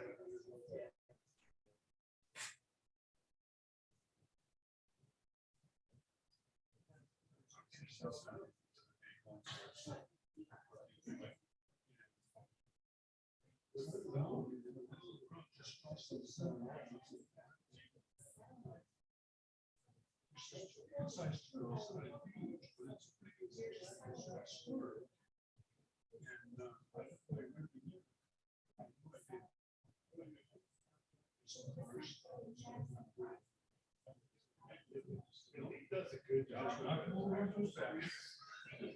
So like this.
And it's that scholarship. And they do, that's water for waste management. Fantastic.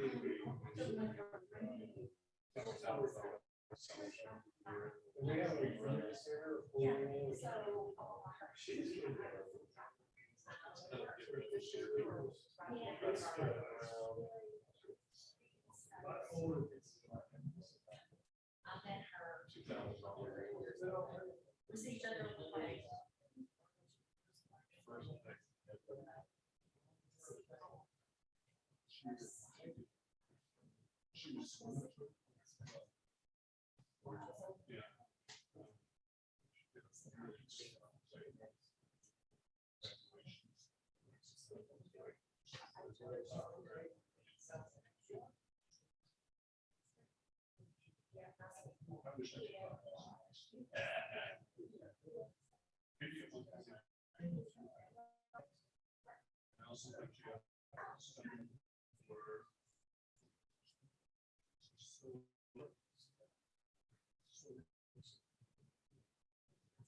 I say she's going around trying to.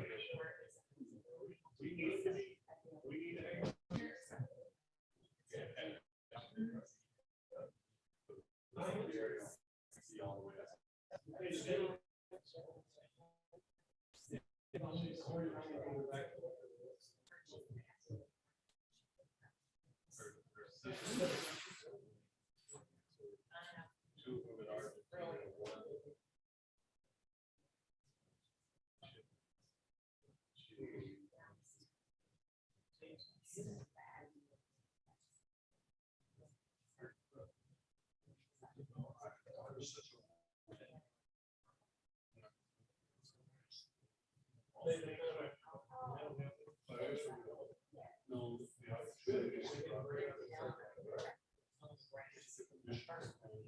Yeah.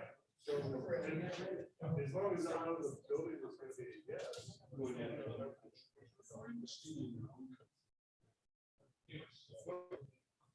Awesome.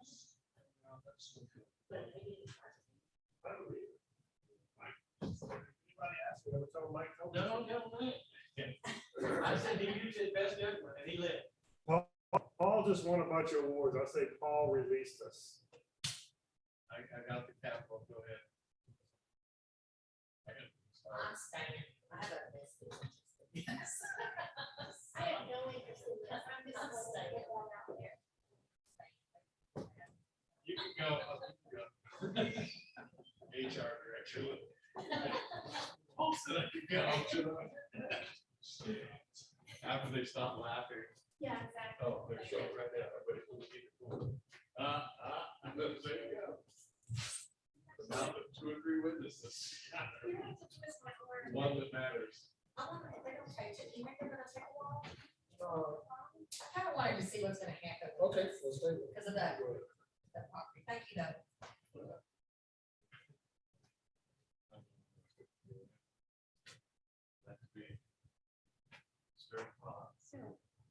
Great job. I went through that.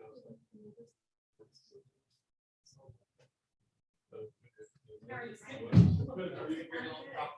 Yeah.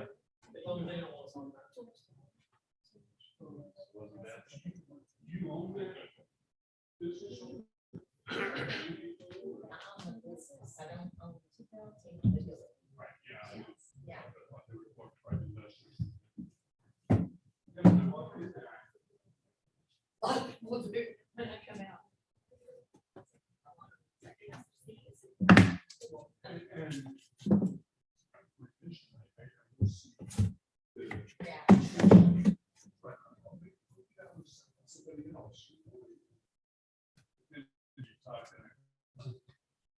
That's a free giveaway there. Yeah, I'm sorry, I couldn't talk to you that day. We were just, well, we were slammed, and I was happy.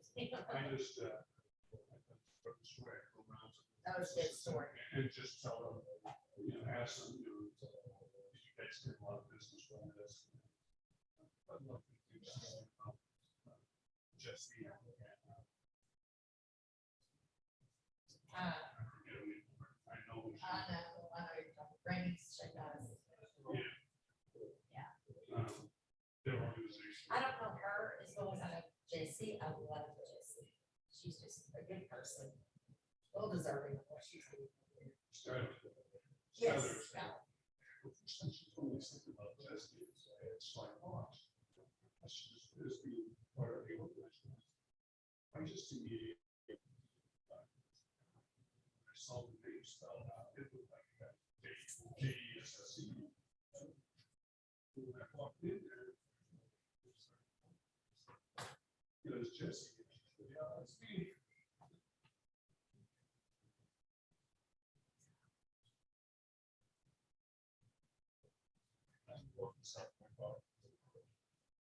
Good job, Matt. Thank you.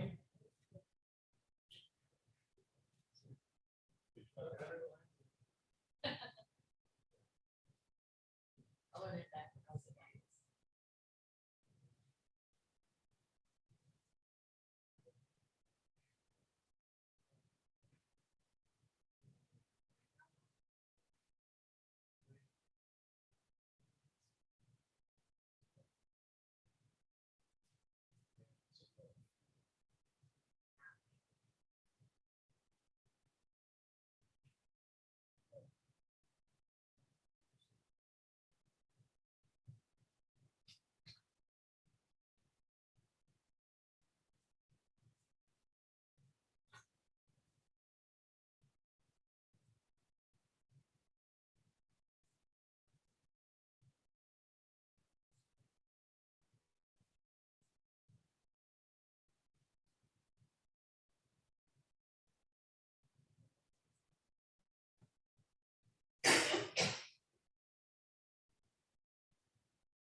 take that on cheap.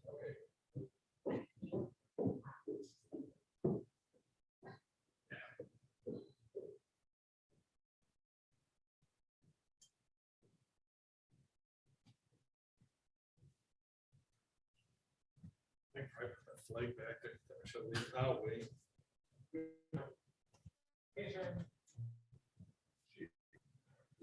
I've asked a couple officers, deputies and stuff like that. When, on the left turns, when you have the orange flashing light, can I enter that intersection even though I see cars that are coming at me? And they may not, I may know that they're gonna have to stop in red. Can I enter that intersection on a yellow, and if it turns red, they just go ahead and make it? You can, technically, you're inside the intersection of the turn. Yeah, I had a deputy say, no, fine. No, they actually rule of thumb on red light, whatever red light is. Even if you're already in there on a yellow version. Because the way the transportation code is set up is stay behind the stop line until the 70%. Yeah, I've noticed that, that's what most of the people do, and in California, you go into it. Usually you can get more than 2 or 3 cars to get through that flashing yellow, but. But the flashing yellow has split up the truck. Yeah. Yeah, big saying you don't have to crash. Yeah. Okay. We'll sit behind the red light. That was the funny thing about the red light. Here. Go to this thing, stop, and then go, and just watch me come. I'm just gonna run away. Yeah, well, they pass along. Yeah, because they've got tickets. Yeah. Yeah, it's amazing how many laws go about because of that. Like some of the world cities, because they personally have issues in the towns. Absolutely. So many of those citations will be issued from places like Austria and Australia and some of these other countries. They weren't even being issued by your own country. It was being farmed out, at least in California.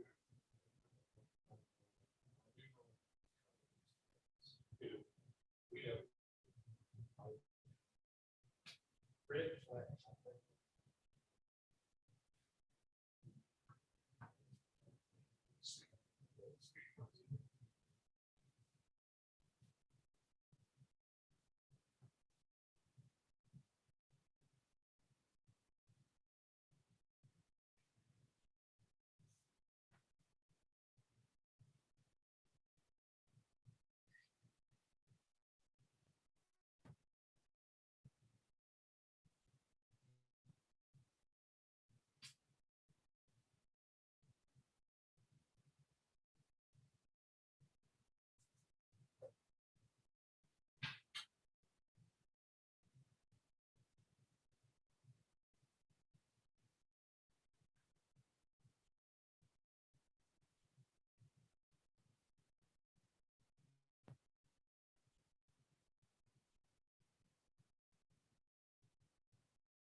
Why?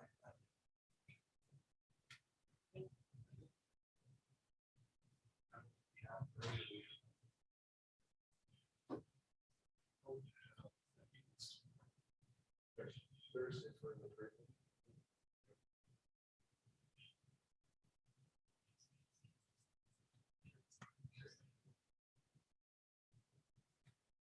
Lost your jacket. Well, cool down here. That's perfect with the jacket.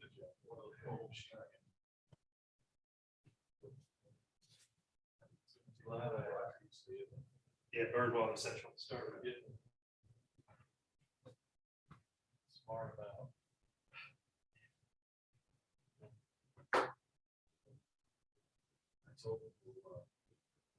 Suffer through. I'm sure I would settle through. But again, I usually stuff like that. I just say something else. It's a small moment.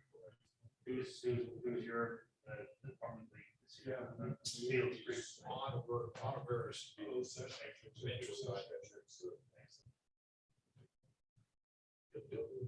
Well, you gonna ride again? Are you riding? Yeah. I thought about today. I got that drive decision. I've driven in a few weeks. Yeah. I don't know if that's the new norm or what. I don't know. There's so much.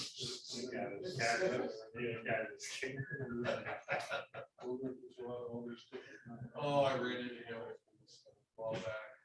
I just. I tell it.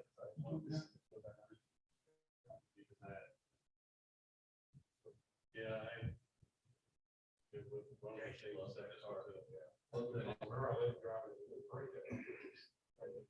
Oh, really? He drove around to a budget. All the extra time. Yeah. Yeah. I mean, we, with our cleanup and all that kind of stuff, and the squad cars back, it's Barbie. We were in the most efficient we've ever been last year. Narrating the Barbie. We were outside. We were out by car.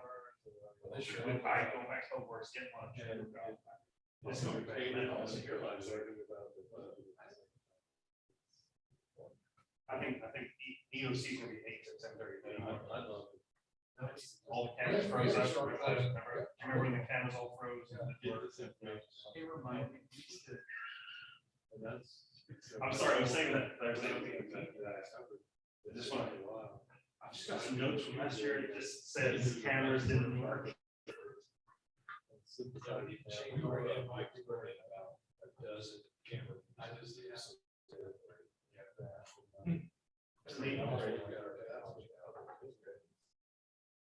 Change the password.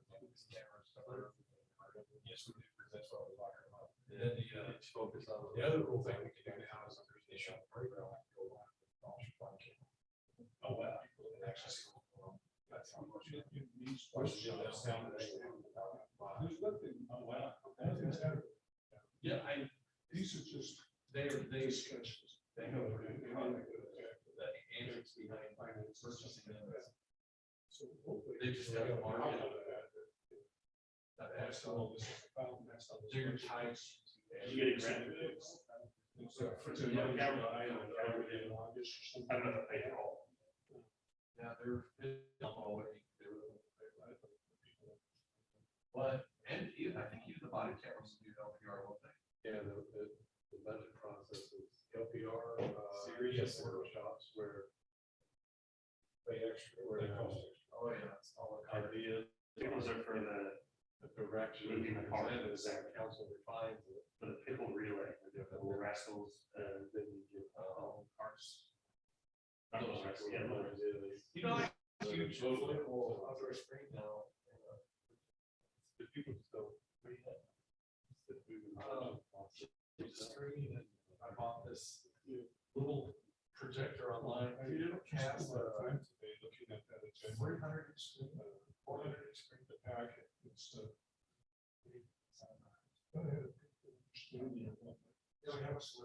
and then we got some weekends I seniors that she's more detailed in this specific things and stuff like that.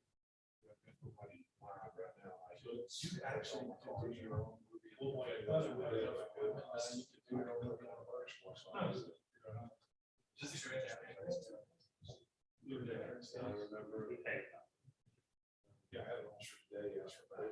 Well, it's very effective. It's very helpful when you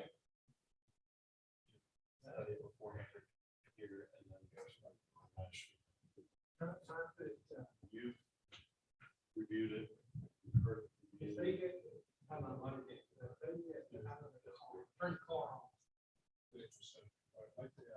Can you see them on, can you see them? On the car, yeah, I mean, like, the car cameras, we do not have those installed, so I don't know if they have these actual. I'll tell you one, I'll show you one. If I can. See. In Webster.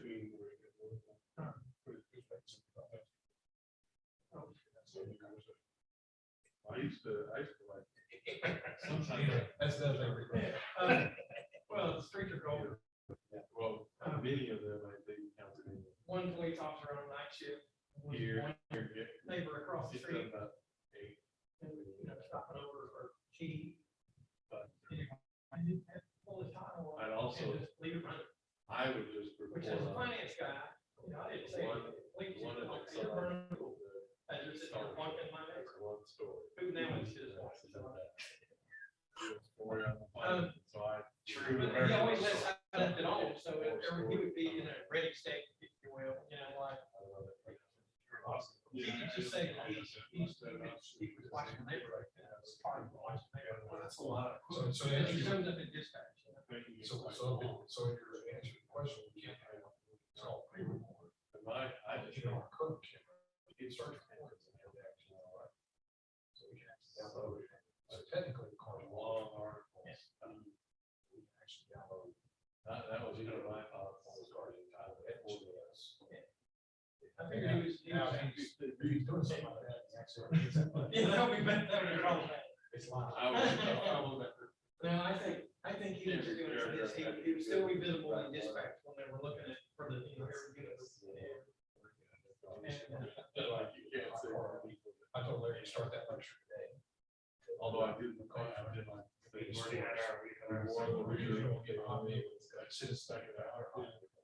And now vehicles, the newer vehicles, we have trackless islands. So we busted out. We have told you like 3 or 4 times. A lot of them on their home there too. They leave one running. I don't think the kids.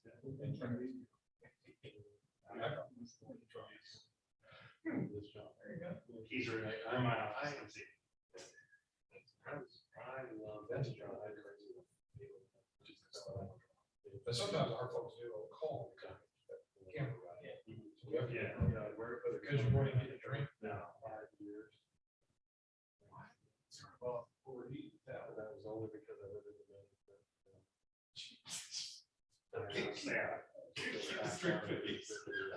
They'll sustain 130 degrees.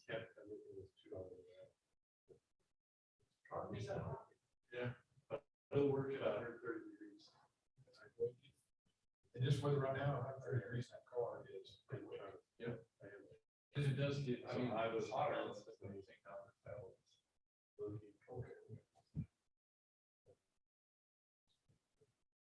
Super bad. I was down. Connect to the Wi-Fi. You know, so I just said to you, left for 4 years to be a teacher.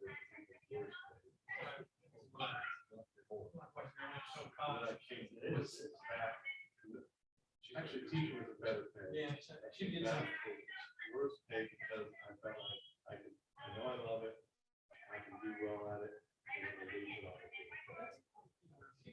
It is like so right. I do monthly reviews on all supervisor chapter. So I'm gonna give us their students every month. Once a month I do that. That's what just like I've been on.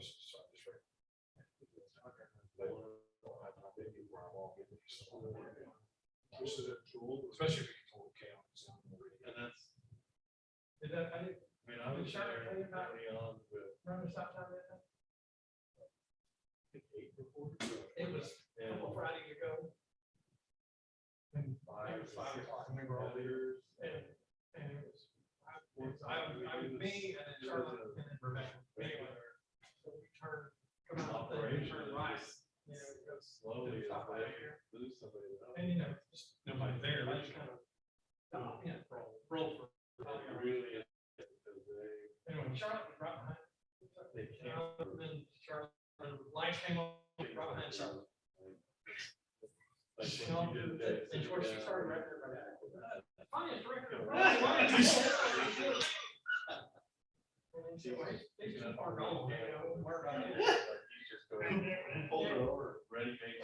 don't know.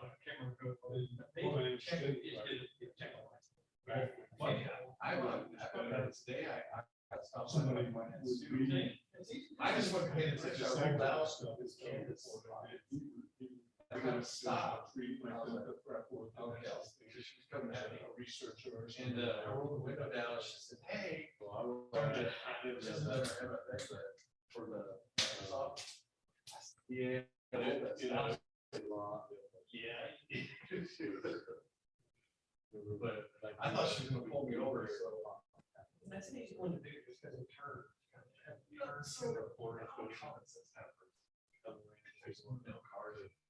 What is it? I write you. Yes. Perfectly happy with. That's a problem. That's a problem. And you drive it, and it becomes optional until somebody that you didn't see, like a child. Maybe a car. Well, and see what I'm saying is not, like you pull up, it's obviously clear. I watched somebody do it. Not in people. Let's just say this, you'll be no compassion for me until you go. Oh, that's where I stand. So, non-moving stuff, I don't get worked out what intersections. What I'm saying is, come on, I mean, keep a little collapse up, right, but there's nobody around. I mean, what is it hurt?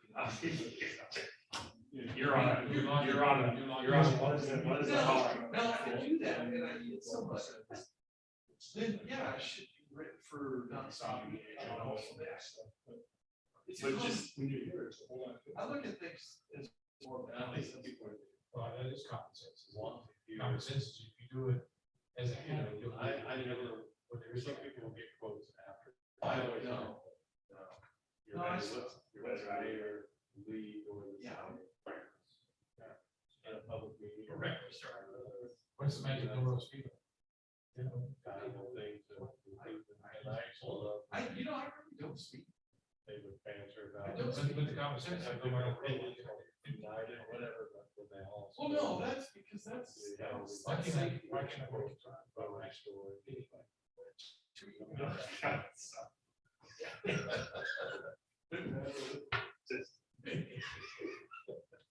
Chief doesn't show you. My former city manager, black guy pulled over into the car one time.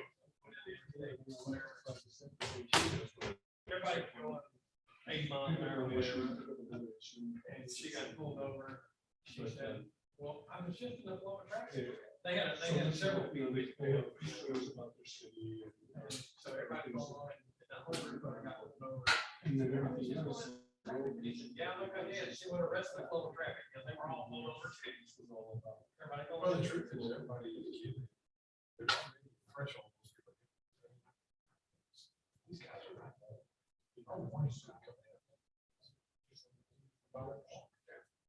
So we're being just. What's that? Mom says, bring him back. Oh, you said that. Yeah.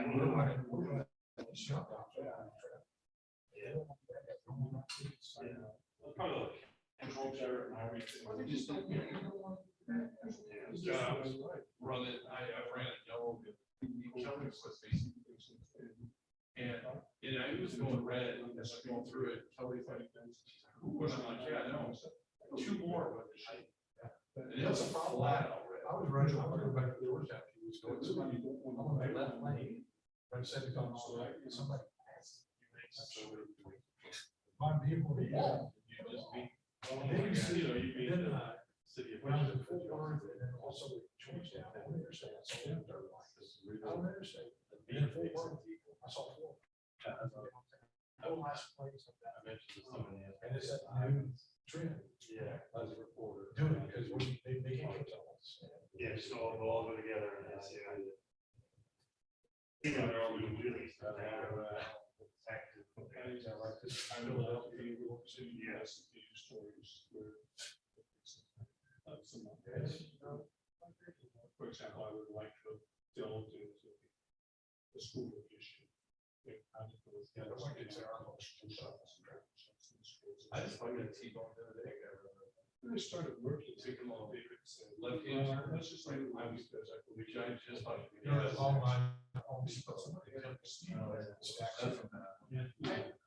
People stack up. Yeah, you should. Goes in the head on one. That was me. That was you and I. That's right. You just want to run. Head on traffic coming in off the interstate. Just. It's okay. Almost.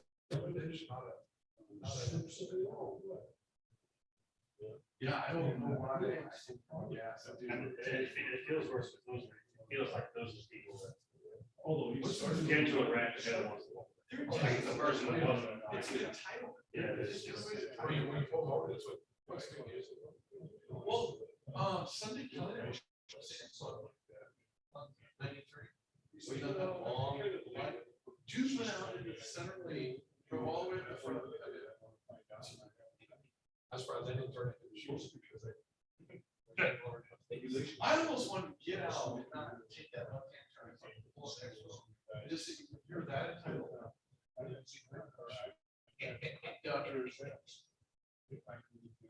they're driving, it was nice. Yeah, I said, well, yeah. She said, that man in this is here comes everybody.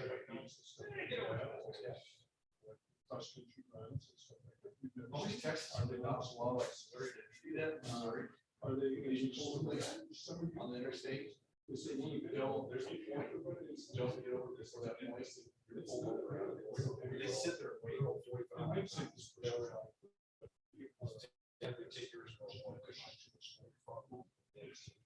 So whatever, 8 years old.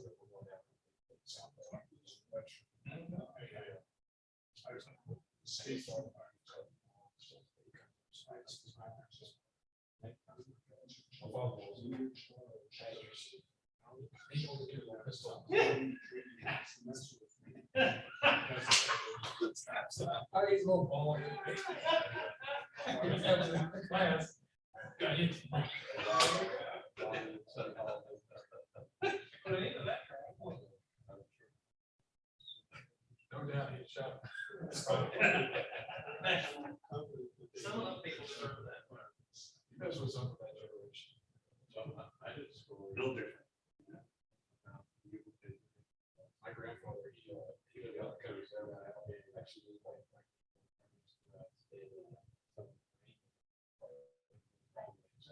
but he built some chickens.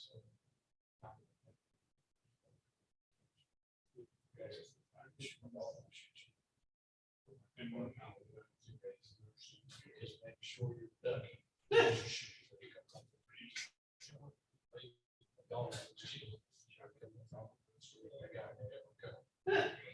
He's ready. He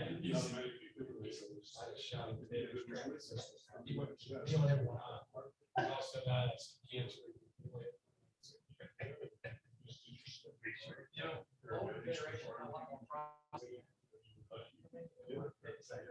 If everybody in the school, it's all jacked up because the earth temperature might go up a half a degree.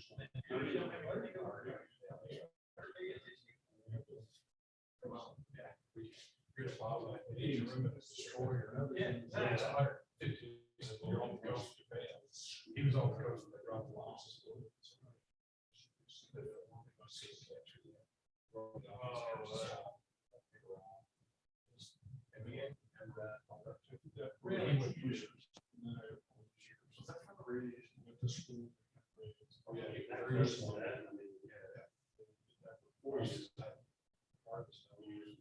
Never lost the ball yet.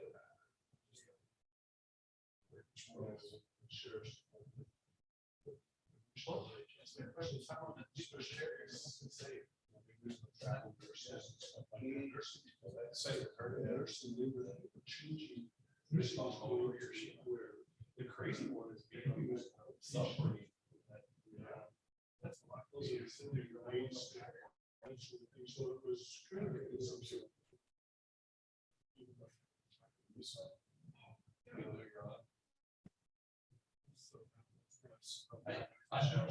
Yeah. At any given time, I never just.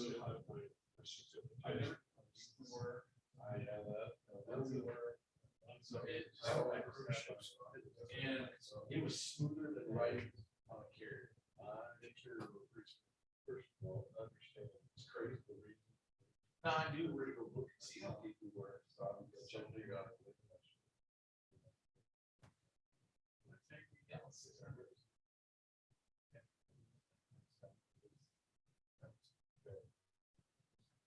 You ever watch Hunter Killer? I love when all of a sudden they just lean back. That's, it's kind of scary because I was watching the most of the times for the angle up. And if they exceed 30 degrees, and I was watching it usually past 25 of it. All of a sudden it just started out of it.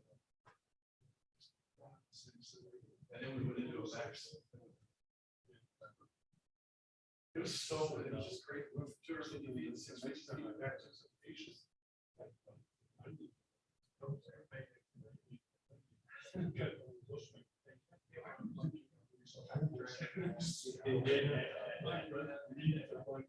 funny. It's like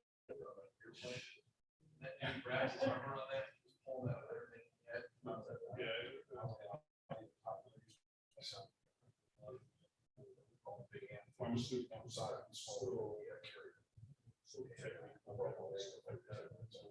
Nice.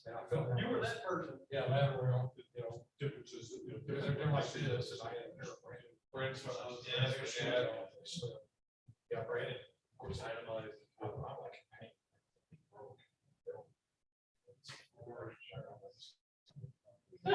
And it goes this long. We're supposed to be sleeping with the range on this. And it's also stuff. I know they won't take in so much.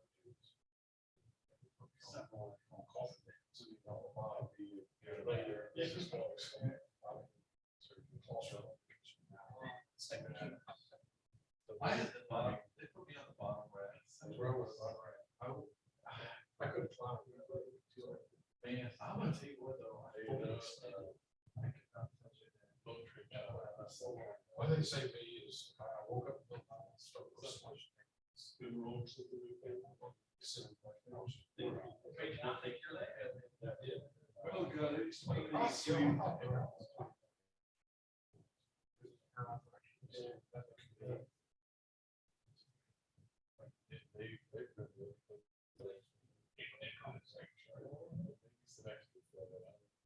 Yeah, I love that. Yeah, it's like a rock. 6, 8, 7, whatever. Like all those first of all, we wake up, you sound. I was searching. I didn't decide.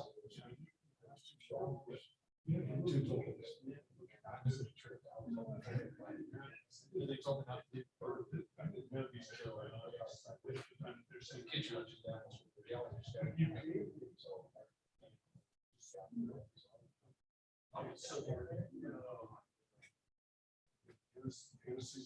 So it wasn't like they got you like separate pressure or splintering.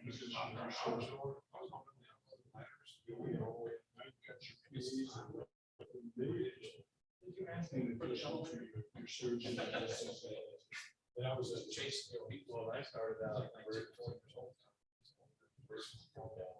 Smoking.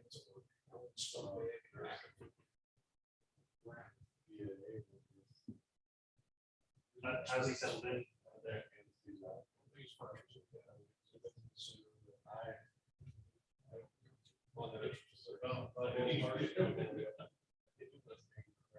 You got some stories from back then, Chris? I've seen a lot of stuff. One of the first online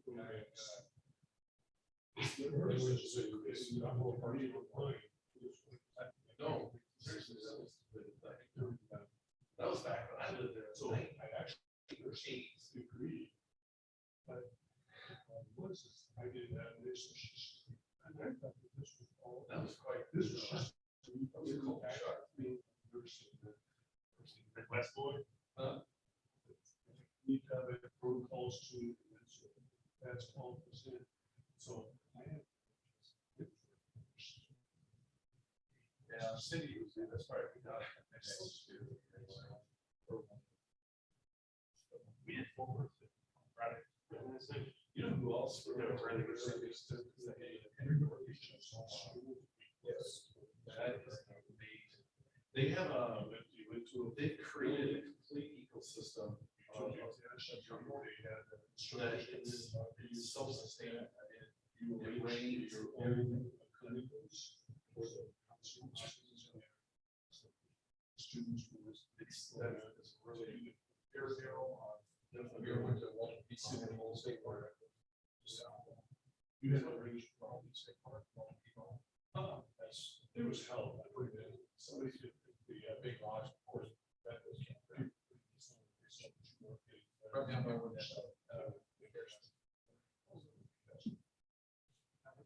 was first just watching out all the time. $6 a week. That's the winter time early. Doing different things. It's an amazing city. It's very dangerous at night.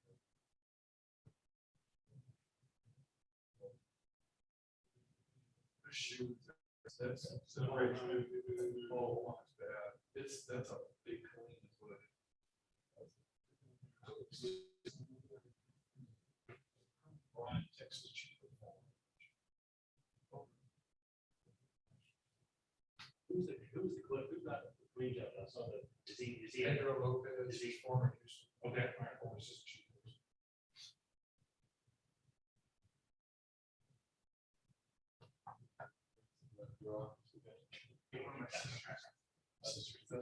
I don't know. Omaha police officer.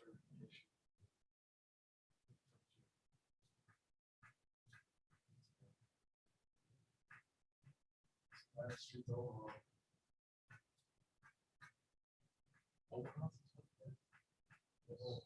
It's cool.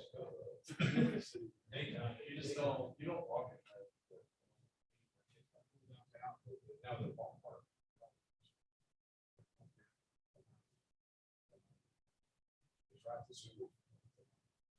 What was even more nostalgic was when the World Series were. But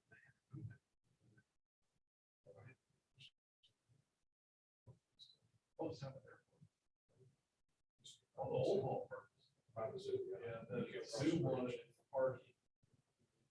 So they moved, yeah, they built all brand new city.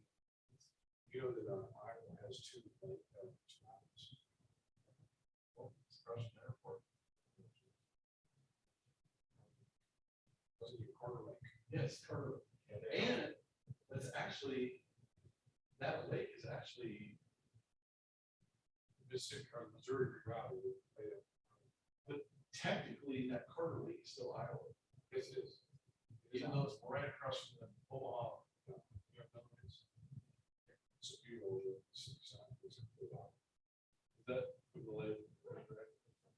It's an old Oxbow. Well, the Carter Lake's an old Oxbow. It's a beautiful, basically a rerouted tributary. But nothing to the history of the rights. The bridge that goes over the Missouri River from, go down 29, it goes from Ottawa, Iowa over to Decatur, Nebraska. That bridge was built on land.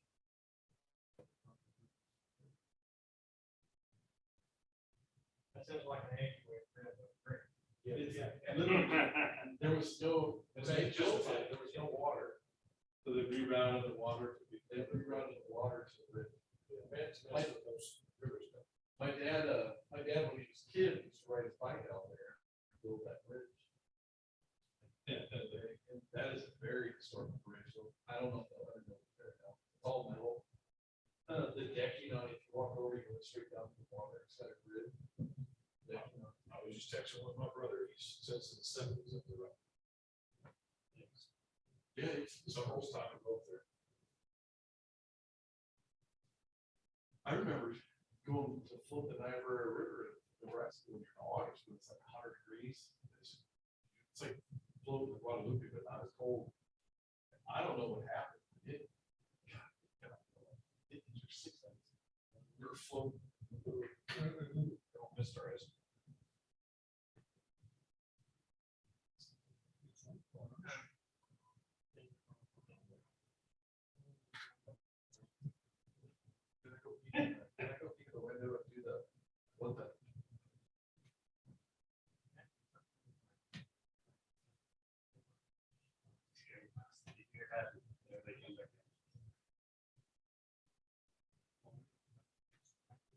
Why did I ask for struggles?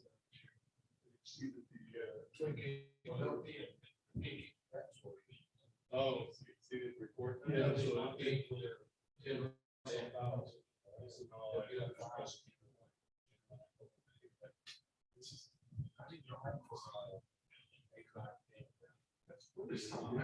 same team as last year, I think. This is also plus few.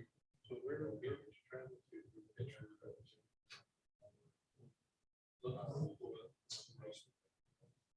See just. My wife was spring. Just a hot team right now.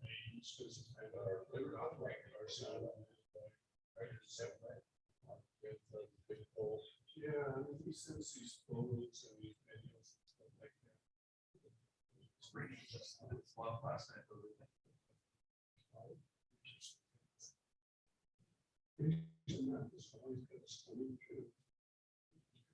Starts on around also. It's something. It's not something. But as soon as he's not there, Brian called in there.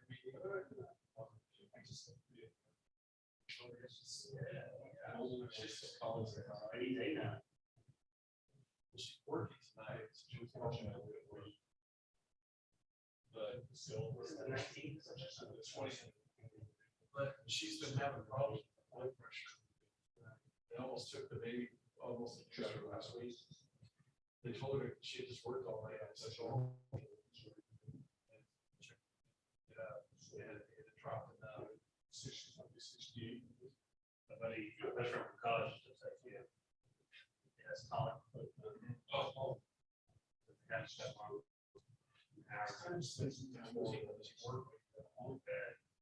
Well, it was trying to be exact. Yeah. He said that just both of them. If I were the in-laws, they would like this week. I know. And they basically said, give us a lady.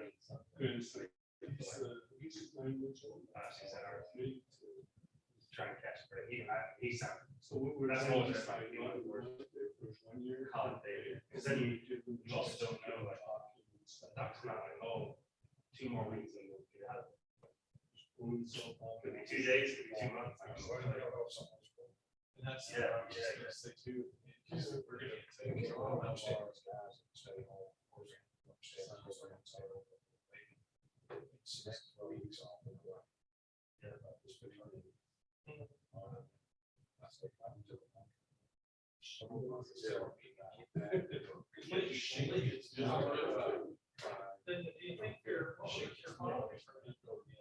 Yeah, but most of the guys, he's probably the top of the league. Is there one season there? Well, what they're gonna do, 6 babies born, they're gonna take the first 3 weeks. Take 3 weeks off, so you can stack them, let herbs run out. Much closer, they're always so. You got work for sure, you know, that's not their bench.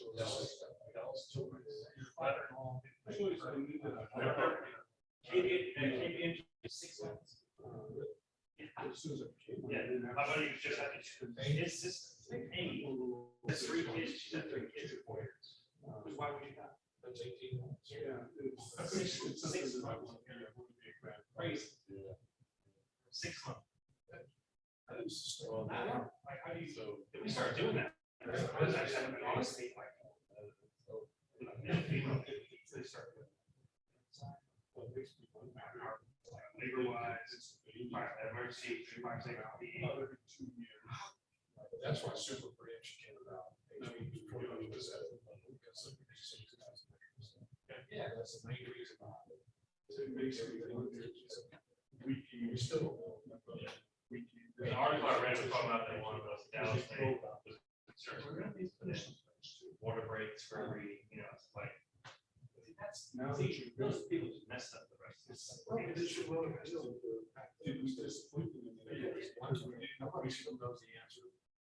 When we were kids and we did, we removed the eyeglass.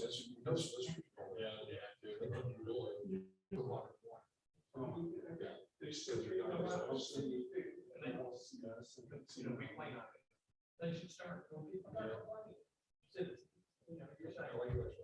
Let's try to say we can do it. Well.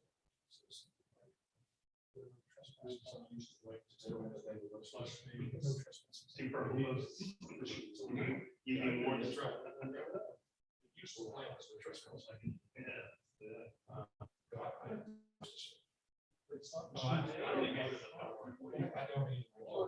How many solar panels are you gonna sell in my neighborhood? I have like kind of like fuzzy glass on my front doors. I'm not kidding you. I just see this like object like moving super fast, comes right up to the door. And it's a solicitor, but on one of these like hoverboards. I'm thinking, are they?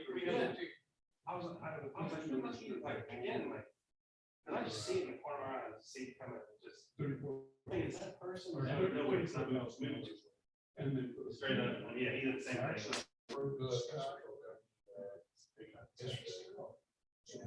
We got it. They have everybody's we not go to the old. It's just. Chinese. Whatever.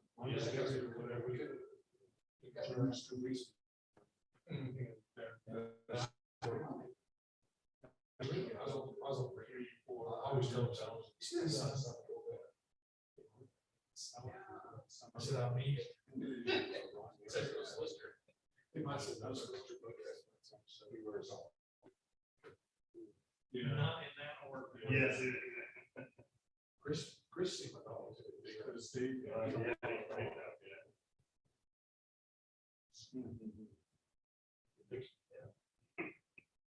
That's a big issue.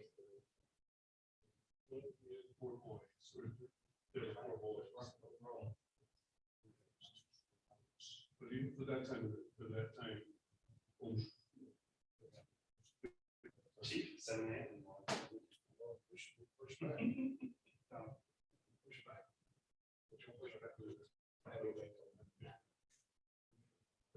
I might tell you what, I might take you up on it's pushing 7:30 because I need to print. I thought I was going to print don't work with this. No, print not. But I need to print you. I need that stuff, Chief. First, if you're good with that. Hey,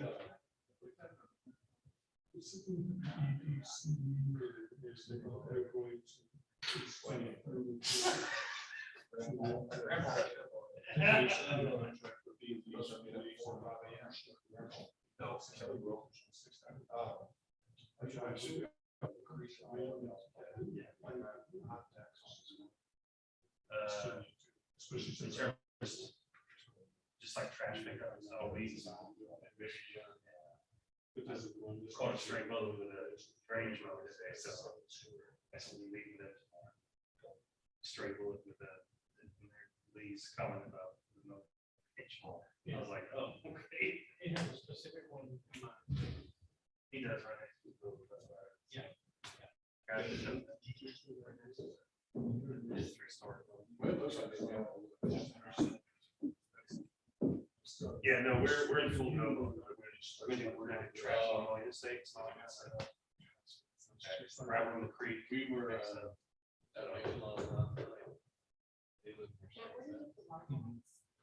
Come on. I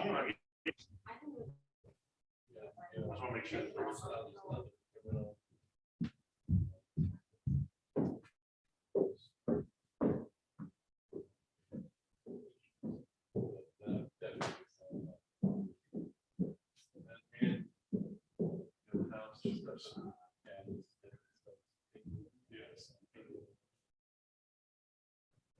me through hush months when I was in Boy Scouts. Read through everything that read is, straight at one, 4 days, 3 nights, there, you got water. Our jeans on and a t-shirt. With anybody else? I was with, yeah, with all of us. Yes, right, they told the older scouts. Very nicely. Oh, we were separate. And so we're on this little island. Here's some rivers here, and then there's a river over here, not quite as big and not quite as wide. There's a right here. Well, pretty soon this hillside started. So this river got big. So we said, we got to get out.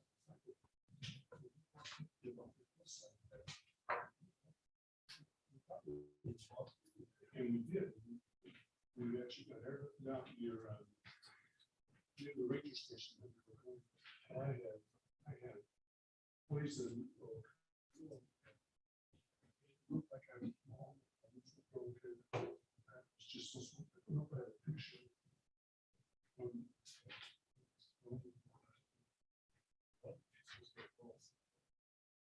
Did that make the news back in the day? Oh, yeah.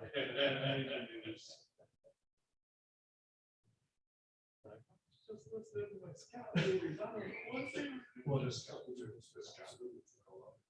That's The right. news report, he staggered out, he was struggling. I know. I wasn't there, like somebody's contact with him, but he had no choice but to try and make sure that he took a group of scouts with him to get them into the secret.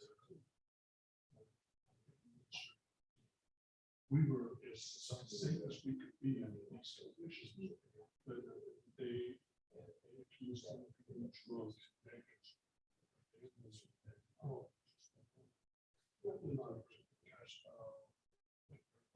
Well.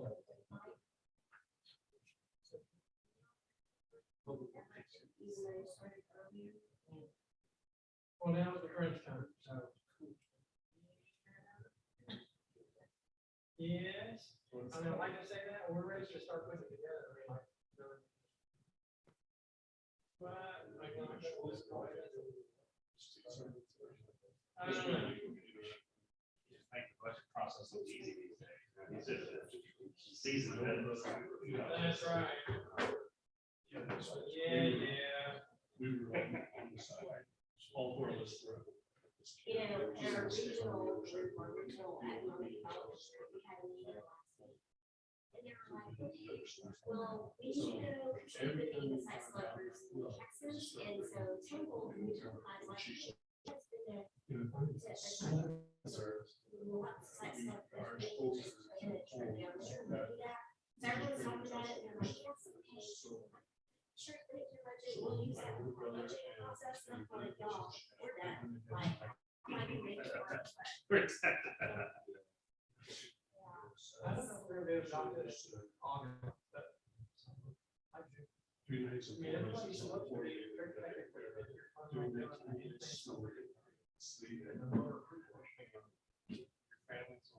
Oh, that was the report is dead. No, in Webster, it was, we would actually do the public budget and then. And this was a 2.5 hour meeting of all meetings and then they were literally next meeting adoption. You know, the whole, I used to have to present, which my bylaws kind of called for this. I had to give an annual update to the council as part of my budget. Yeah, we mentioned that a few times. But then they kind of went away from that. We were having and like twice a year. And then for a while, all the departments were like giving their little review. And we were saying like, Aaron and Angela, oh my gosh. I love them both, but I would lose my, they was like, once. It's like, you know, like a 19 million things, like. We should be sitting to that. It's like, that didn't seem much, right? I mean, I think as a department head, you enjoy it, a moment to talk to council, it's like, but not in that form. That was way too. Yeah. There you go.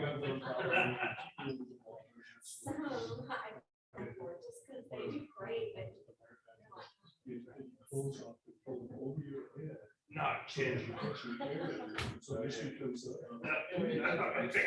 It's great. Oh, but I used to give Aaron such a hard time about that. I was like, man, Aaron, I know you're great. I know you're phenomenal at your job. Please save us. I mean, I do this for a living and I get bored of my own presentation, you know, but I can't imagine you're spending on here all.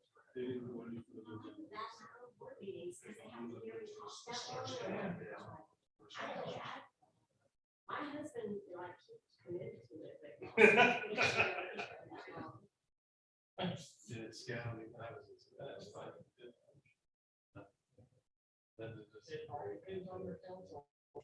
And that was almost, that was like a separate meeting, wasn't it? It was like it wasn't our council. So you had your normal. You would have like this the other week. Kitchen meetings either before. And we would be in that. So 9 o'clock just helped you play. Well, God bless council at the time for doing it. We were oh my God.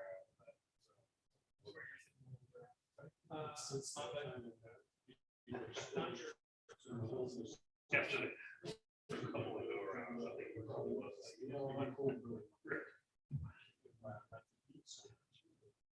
yeah, this is definitely much more. Sending to the research police. I mean, I'm doing more meetings with our school. Yeah, you did. I never got any answer, right? I said, I think it's all goes back to your name on basically the team. So big years, plans and all that stuff. Years like get thinking on it, and they've got something to think about. It's definitely.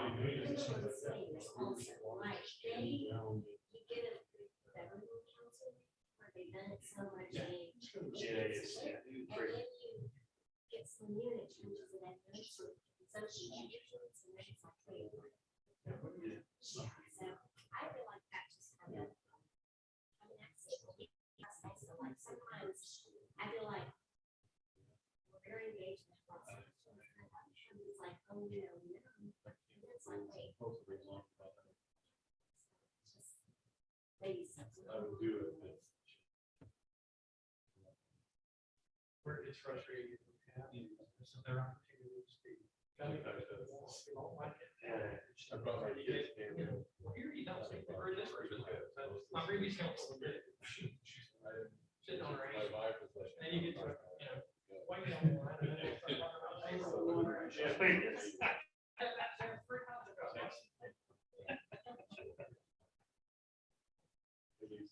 Where's the fun of not telling you till the end, Mike? You know, just get all the way to that. Like, you know what? You want to take 3 cents off this tax rate. We can do that. Like, just I'm pretty sure I've heard them up there saying.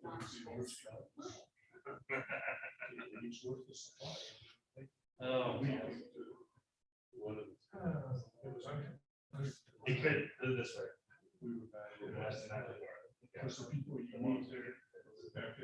Yeah, travel a few miles down the road there. So they were. Part of the reason why I went to regular tax rate. Everybody else was seeing. And then the second part was good or bad, the council members didn't care about. Because it's all commercial. Yeah. Like here, you know, like with all the cars, the real stuff that matters.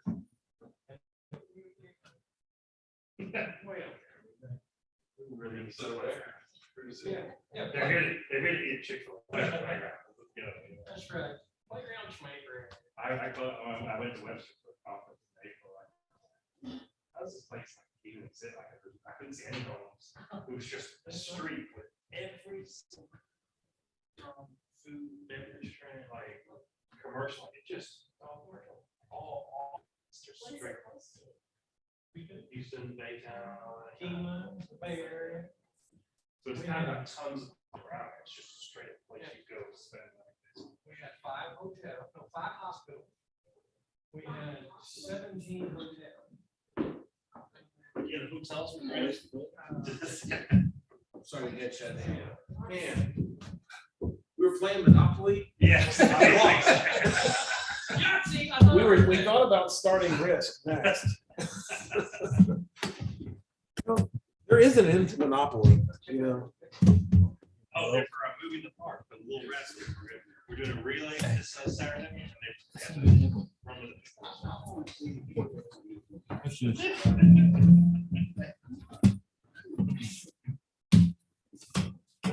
What's the last item? It's the 6th Avenue. Oh, yeah. Authorizing the purchase.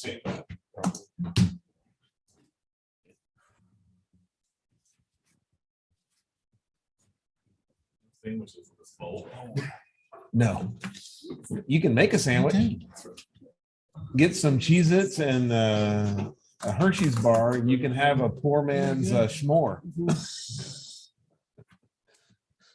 Oh. All right. Amy, let us know when you're ready. Yeah, Chris/Amy, let us know when you're ready.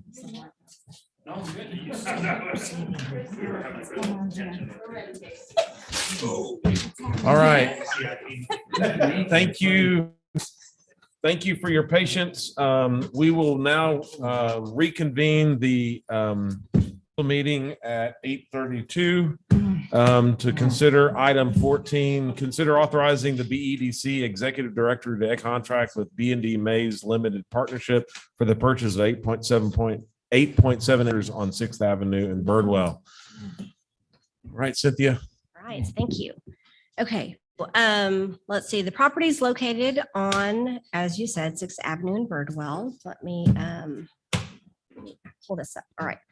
So EDC is interested in this property. It's it's actually a little larger than 8.78 tracks, but 8.78 acres. But we currently have a contract with, or we've negotiated a contract with the Mays Limited Partnership. The frontage of this property was once owned by Belton ISD. It's now zoned commercial. The southern part used to be home to Indico Sales and Mako Manufacturing since 1985. But in 2007, there was a big fire, as you recall, that destroyed Mako Manufacturing. And so they moved the facility to Temple, but Indico Sales office is still there, and the warehouse facility is there as well. And so that southern portion is zoned light industrial. The property on the east side is, I guess, bordered by BNSF property, which will be part of this site as well. But right now, the contract that you have in your packet is for the 8.78 acres from the family, and then the BNSF property, but that will eventually be connected to the EDC by the city of Belton. The city of Belton and BNSF are working through that, and that is part of our agreement on the contract. And I've talked about the zoning. The front is retail, the southern part is light industrial.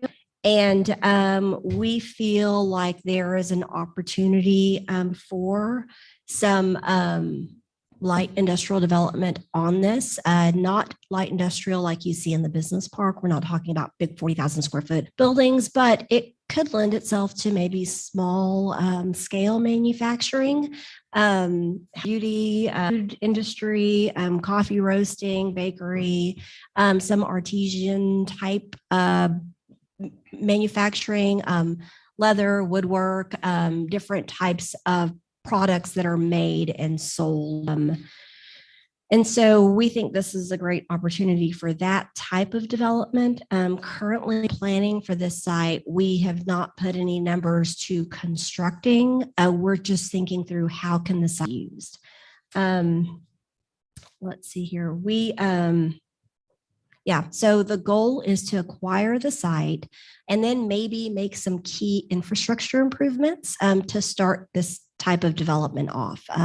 So maybe some roads or some utility improvements, but simply owning the property and cleaning up some of the challenges with BNSF and utility and some of those interesting characteristics of the site we think will benefit the city of Belton. Also, any development that occurs on this property will have to be done in line with the city's Imagine Belton design standards that are currently being developed by Covey and the city of Belton. So the contract, the negotiated sales price is 1.2 million. That includes the 1.1 million for the 8 acres that the Mays family owns, plus 56,200 square feet of BNSF property that will also be conveyed. We have committed, the contract has negotiated a $10,000 money deposit with a 90-day option period, and BEDC will not be paying commission. That will be paid by the seller. Today, this is not a budget item. We're simply asking for the council's approval for EDC to enter into an agreement to purchase this property. We'll have our 90-day option period. And then before that ends, we'll come back to the council to ask for a budget amendment to move forward with on this property. In May, on May 2nd, the board of directors approved this contract.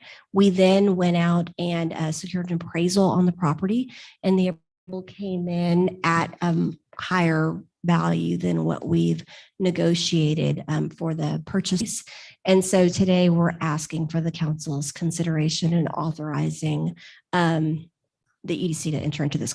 And I'm happy to answer questions you may have. Thanks, Cynthia. All right, any questions? And the chair will entertain a motion. I'll make a motion that we approve agenda item number 14 as presented. Second. A motion, a second. Any other discussion? There being none, all in favor say aye. Aye. Those opposed? Passes 6-0. This meeting is adjourned. Three agenda items. Three agenda items. 3 agenda items in 3 hours.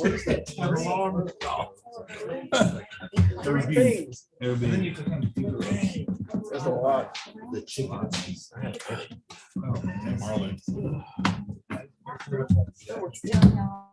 Great job. Bye. Good night, Stephanie.